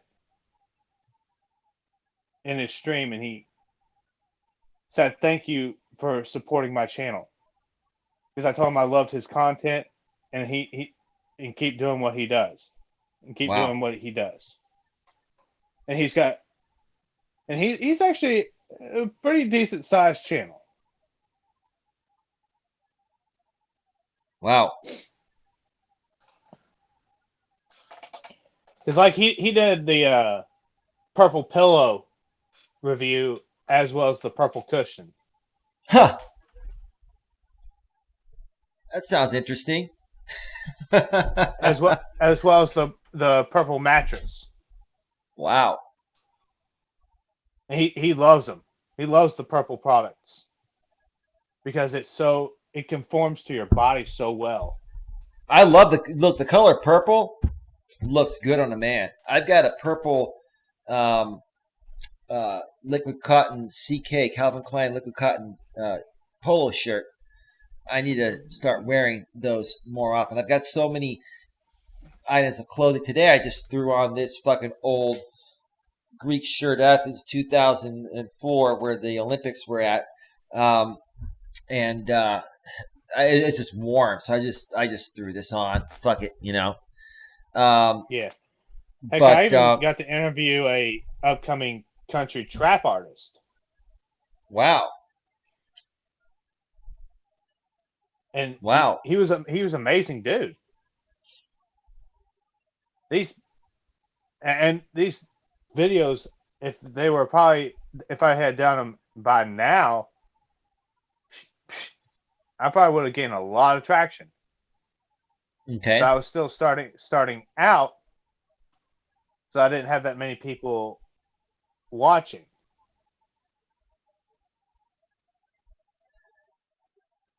Okay. Interesting point here by Dr. Lucid Dreams. Hold that thought a second.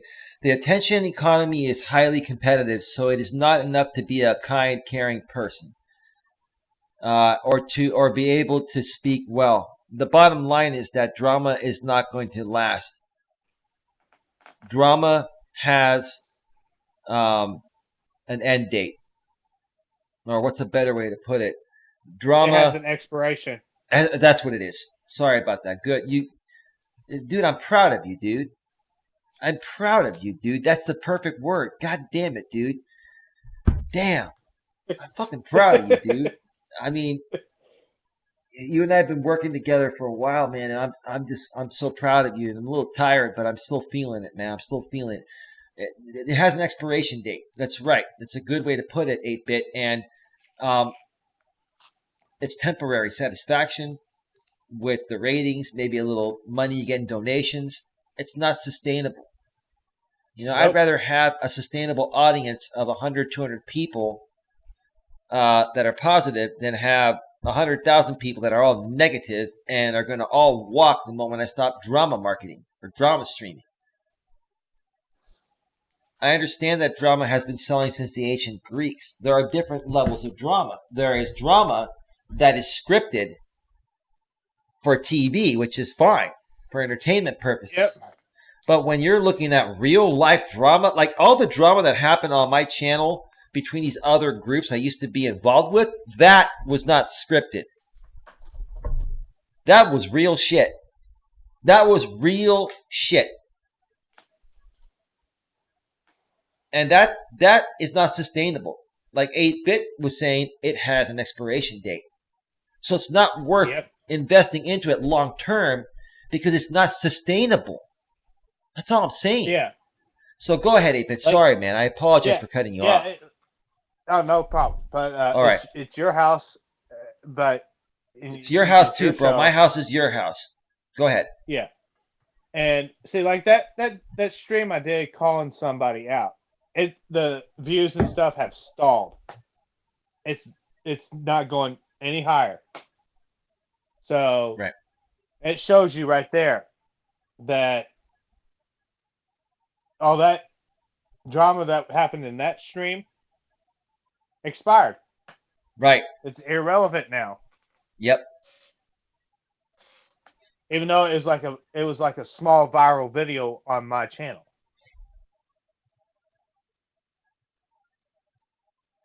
Yeah, you know it's funny, dude. Like it's not almost not worth it making pre-recorded videos. That video I put out, it's been almost 3 days now. The no contact rule, dropping truth bombs in 10 minutes or less, has 211 views. It's stagnated, and it's like luckily I figured out a way where I can record those through OBS and make it look like I did a lot of editing. And I recorded it in 6 minutes and 42 seconds, and then I uploaded it in 30 seconds with my fiber line in high quality. But what I used to do back in the days was I would take all day to record a video, edit it through Premiere, render it, wait for it to finish rendering it, and then I used to upload it on my slower connection, and it would take a long time. And then all for what? For 50, 100, 150 views? It's like not even fucking worth it, right? But you got to keep moving forward because, you're hoping you're going to trigger the algorithm one day. But yeah, dude, for 211 views, it's almost not even worth it, Yeah, pretty much. Like, is that how you're feeling about that? Yeah, it's just like people are still wanting live videos. So that way they can bash people live. Right. Or they can engage, either positively or negatively. Yeah. Yeah.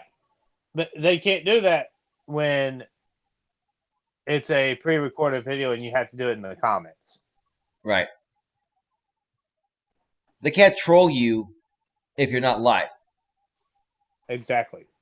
I mean, they can try, but you got that spam filter I got mine set to where it will stop the drama completely now. Yeah. I have mine set. And that's why you don't see a lot of shit go through in my chat, because not only do I have the spam filter, you have yours set within your YouTube settings.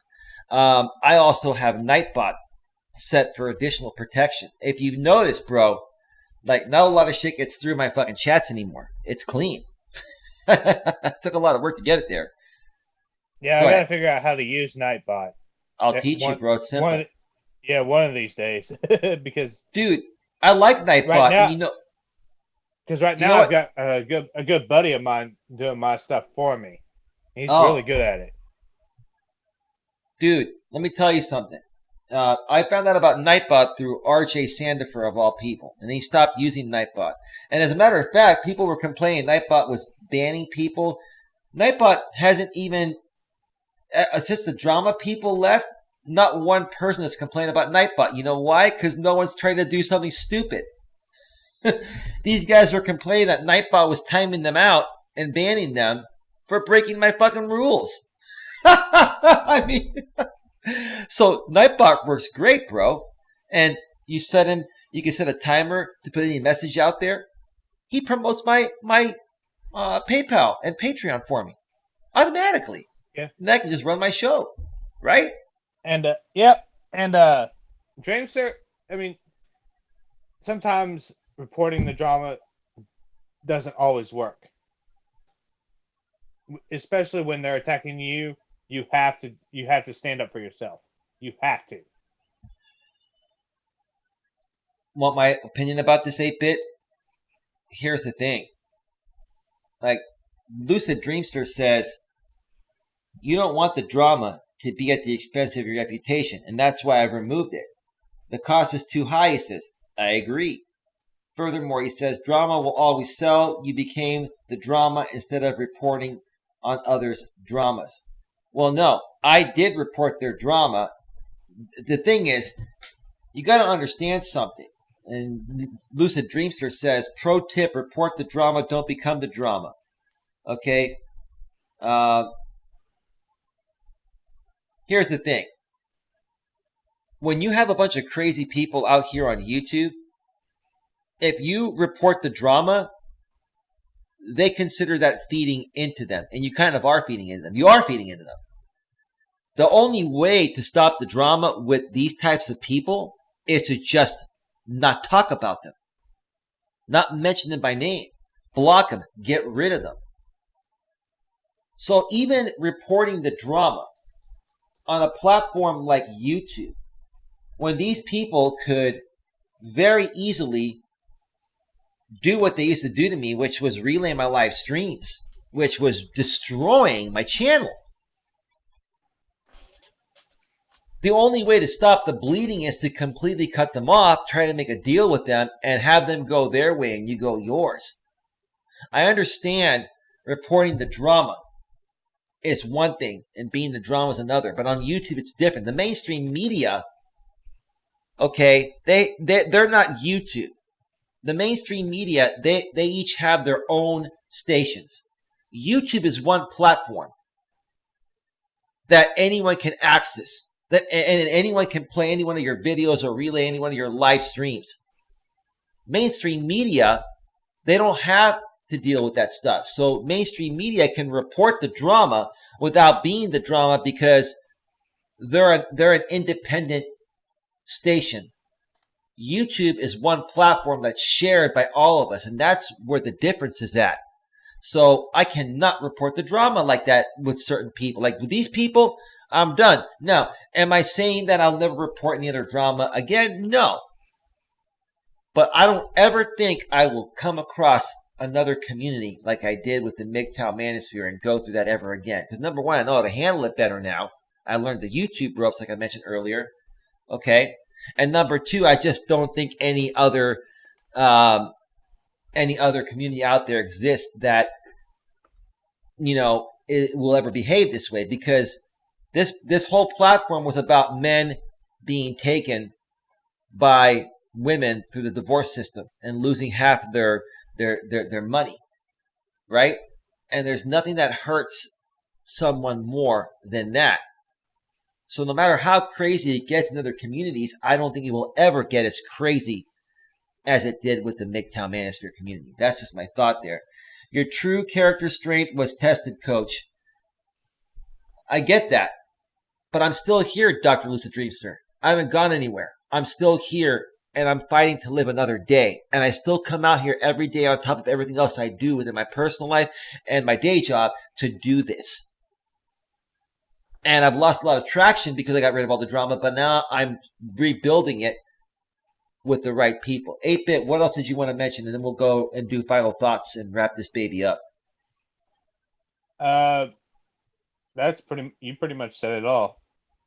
Okay, so 8-Bit, let's go into the final thoughts here and talk about this for a second here. Look, I'm not trying to talk shit about Green Bay Wacky or anyone else, out here. But do you honestly feel that there's a reason beyond them saying that, they don't want to work with us because of the drama? Do you feel maybe the truth of the matter is that maybe they're a little bit of a bigger YouTuber and they don't want to work with us, and they don't want to, hurt our feelings by saying that? Do you think there's another underlying reason why some people make excuses to not work with you, different from what they're actually telling you the reason is?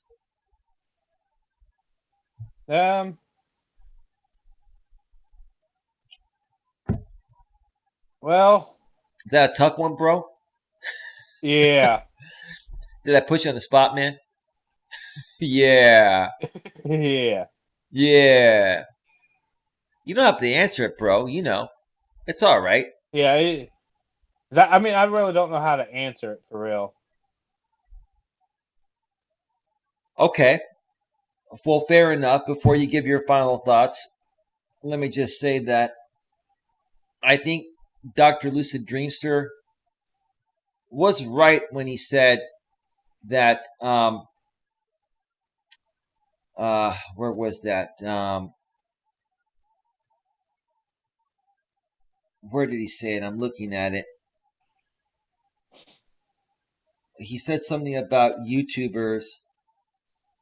Give me 1 second here. Where the hell was that? YouTubers judge other YouTubers based on popularity. And the way your popularity is solely judged out here on YouTube is by your sub number, which is a bunch of horseshit in my opinion. Now granted, if you're, if you have millions of subscribers and you're working on brand deals and you're focused on that, I can understand why you wouldn't want to work with somebody that has 400 subs or 1,000 or 5,000 subs. But why would somebody with 5,000-6,000 subs or 1,000 or 2,000 subs or 500 or 600 subs, why would those people not want to work together? They're still considered small YouTubers. Why would they not want to work together? I mean, I know people out there that have 3K subs that won't collaborate with a channel with 700 subs or 500 subs or under 1,000 subs. Why? I mean, that's still 500, 1,000 people they could leverage. And it doesn't mean that you're going to get all 1,000, but what if you meet 10 or 15 good people from that channel has 400 subs on it? And those 10 people become 10 of your biggest contributors. Do people not realize that? See, the thing is, like, does Wacky not realize how much value I could bring to him? That's what I don't get. I just don't get that. But anyway, we can go on all night about this. Let's wrap it up with your final thoughts regarding how important your reputation is, because we've seen what it's done to people out here. Even if you have a good reputation, if you allow other people, to do certain things to you and you don't squash it quick enough, you pretty much get blacklisted by certain people out here. It's just crazy, man. Go ahead. Yeah, it is, because once your reputation has been tarnished, it's kind of hard to get rid of. Yep. And hard to re-establish that reputation you had before. Yeah. Because let me tell you, when I first started, I was not. My reputation wasn't tarnished. I was one of the people that tried to stay to themselves. Yeah. Daggum Mountain Dew. All right. Even though I'm supposed to be on the keto diet. Okay. But yeah, I was never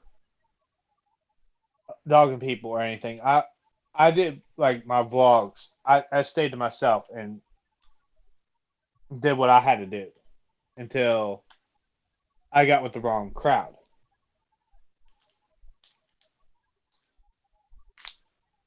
Okay. And once that you get with that wrong crowd, people are going to start doing the guilty by association.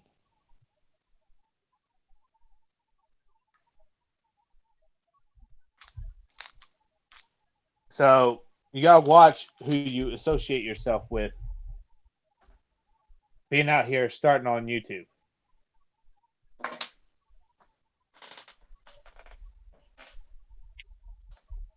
Okay.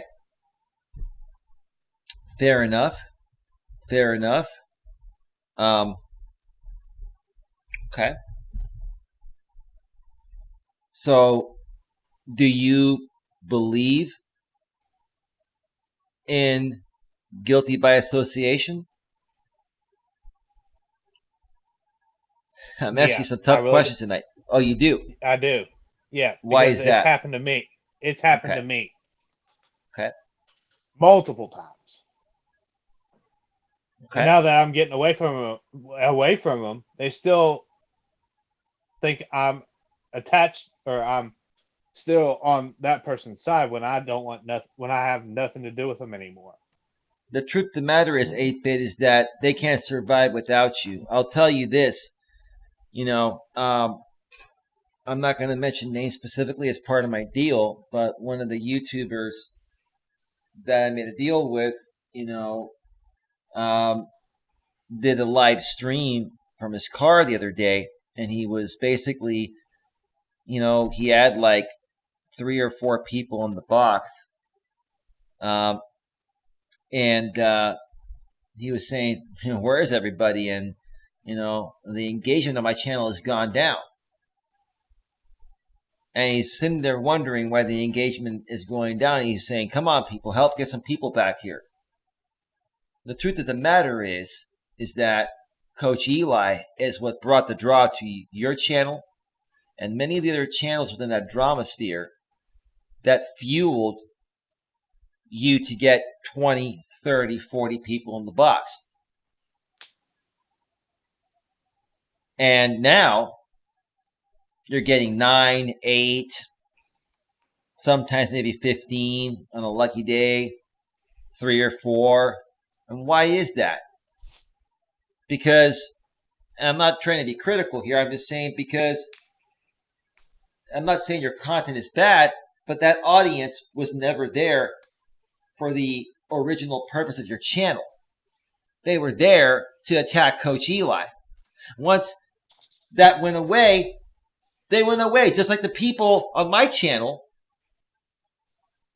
that were part of the drama sphere. Once I stopped catering to their drama needs, they were gone. And I did ban them. But that's it. They left. And even others that I hadn't banned yet, they unsubscribed and they left. That's the reason why.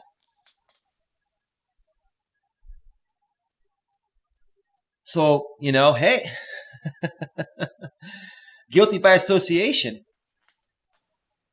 I believe in it too, 8-Bit. And these people that were a part of the drama sphere,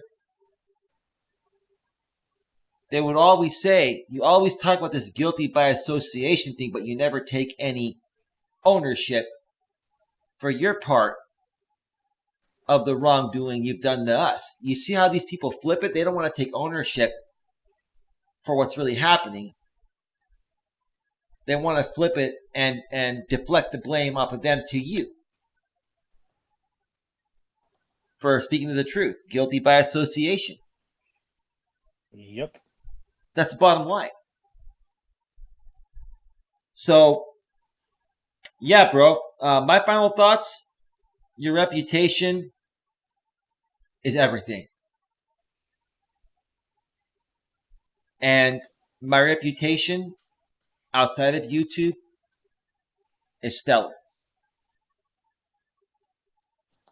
On YouTube, it's been challenged because out here, anyone can attack you at any time for any reason. They can get a group of people to gang up on you and make your life miserable to the point of where the good people that really want to be there are staying away because your channel is being attacked and infiltrated by negativity that they don't want to be a part of. So how can you blame the good people for not wanting to be there? And you have to learn how to deal with it and handle it. Sometimes you're not going to figure that out right away. Sometimes it's going to take you a year or two, like it did me. 2 fucking years, almost 3 years to figure it out. But now I figured it out.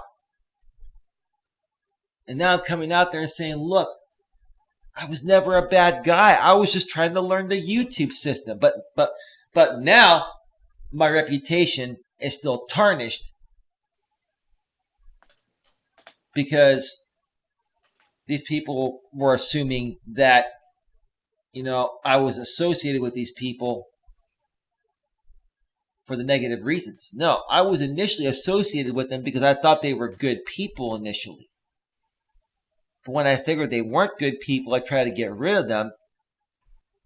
That's when they all ganged up on me and attacked me. And I had to learn how to deal with that. And what I'm doing now is I'm reaching out to new people and I'm rebuilding my reputation that I feel I never really lost in the first place, but I guess in the eyes of others I have. I'm going to show these people what I'm capable of doing. And when my channel surpasses, I'm going to mark my words here. I'm going to make a bold statement here tonight. It's not going to happen overnight, 8-Bit. And it may not happen by the end of this year, but by sometime in 2020, I will surpass Green Bay Wacky 6K subs or wherever he's at. And when I surpass you in subs, Green Bay, I'm not trying to talk shit about you, but you know what? Maybe I need to surpass you in subs before you give me the time of day and bring me on one of your panels. And by that point, maybe I won't even want to come on your panels. Because if you won't bring me on your panel right now, when I have far fewer subs than you, when I have more subs than you, why should I come on your panel at that point? And that's how I'm going to wrap up this stream here today. 8-Bit, I'm going to thank you for being here, bro. Reach out to me tomorrow if you're around in the morning. Maybe we'll plan something. I haven't talked with you and Asistoli and Frostwolf in that chat behind the scenes, so I'll touch base with you guys tomorrow.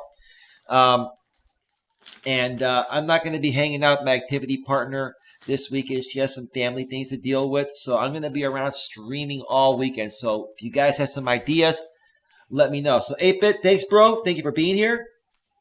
I also want to mention when my premiere is tomorrow. Oh, go ahead. Yes. It'll be 4 p.m. Eastern, 1 p.m. Pacific. Okay. Excellent. And Looking forward to it. just the disclaimer, it is not. I'm not making fun of a disabled person in it. It's somebody that came out and owned their disability that they have, and Wow. I don't know what the term is. Like they accepted who they are, and they're showing how they're making light of it.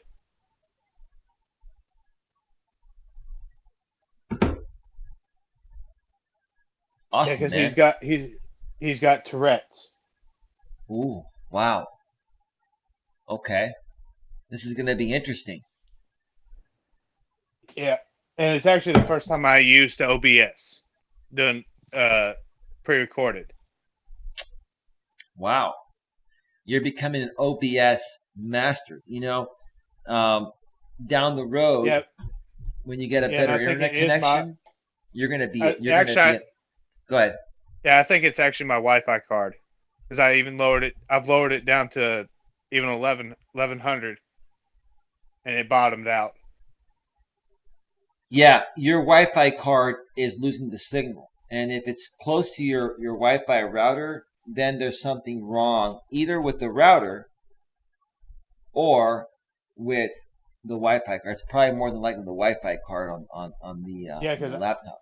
No, because normally when I stream, I'm like right up against the router box. Well, you don't have to be that close, but if you're within 50 to 100 feet of it, man, it's no problem.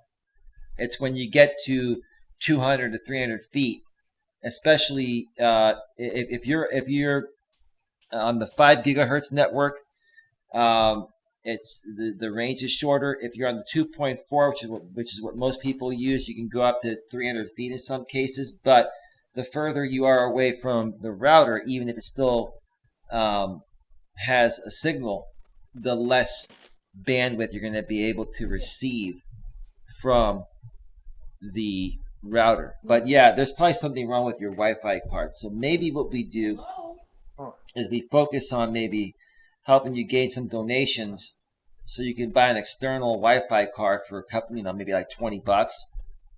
You could plug that into a USB port and run it off of that. Okay, yeah. That's what I'm going to try working for next I'm still trying to gather up the money for my phone bill, but I'm going to go cheaper this time. Okay. That way I don't have to worry about paying so much. When is it due? Tomorrow? The 16th?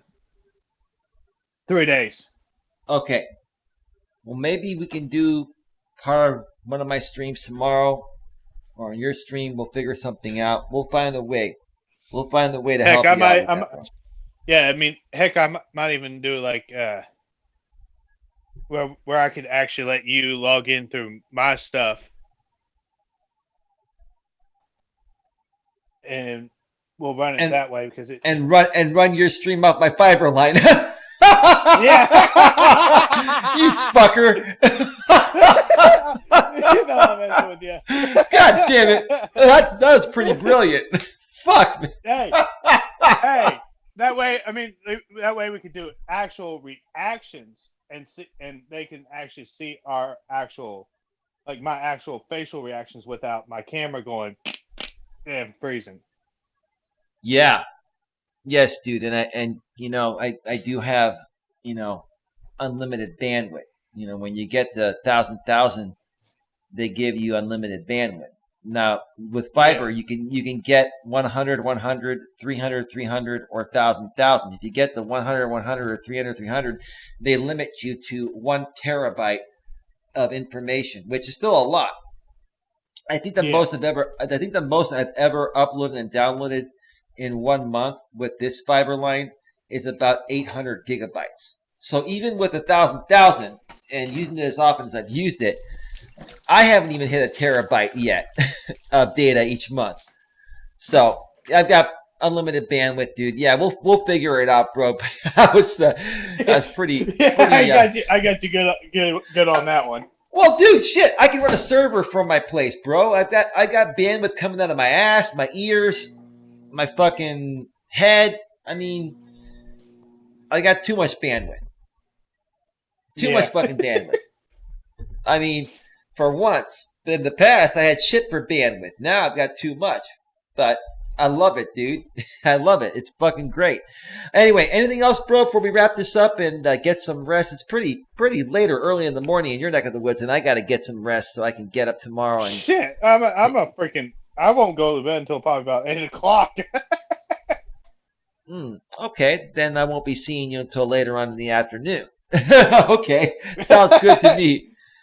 Yeah, anything else? If I can get to sleep here soon, then I'll see you sooner. Okay, sounds good, bro. So, okay, anything else, or are we good? We good? We're good. All right, 8-Bit, thank you so much for being here. Thank you to everyone in the chat, especially Dr. Lucid Dreamster, who's been the only active chatter. We still have, we have only 4 in the box now. But anyway, all right, see you all tomorrow. Say goodbye, 8-Bit. Bye-bye. Bye. Bye. Bye.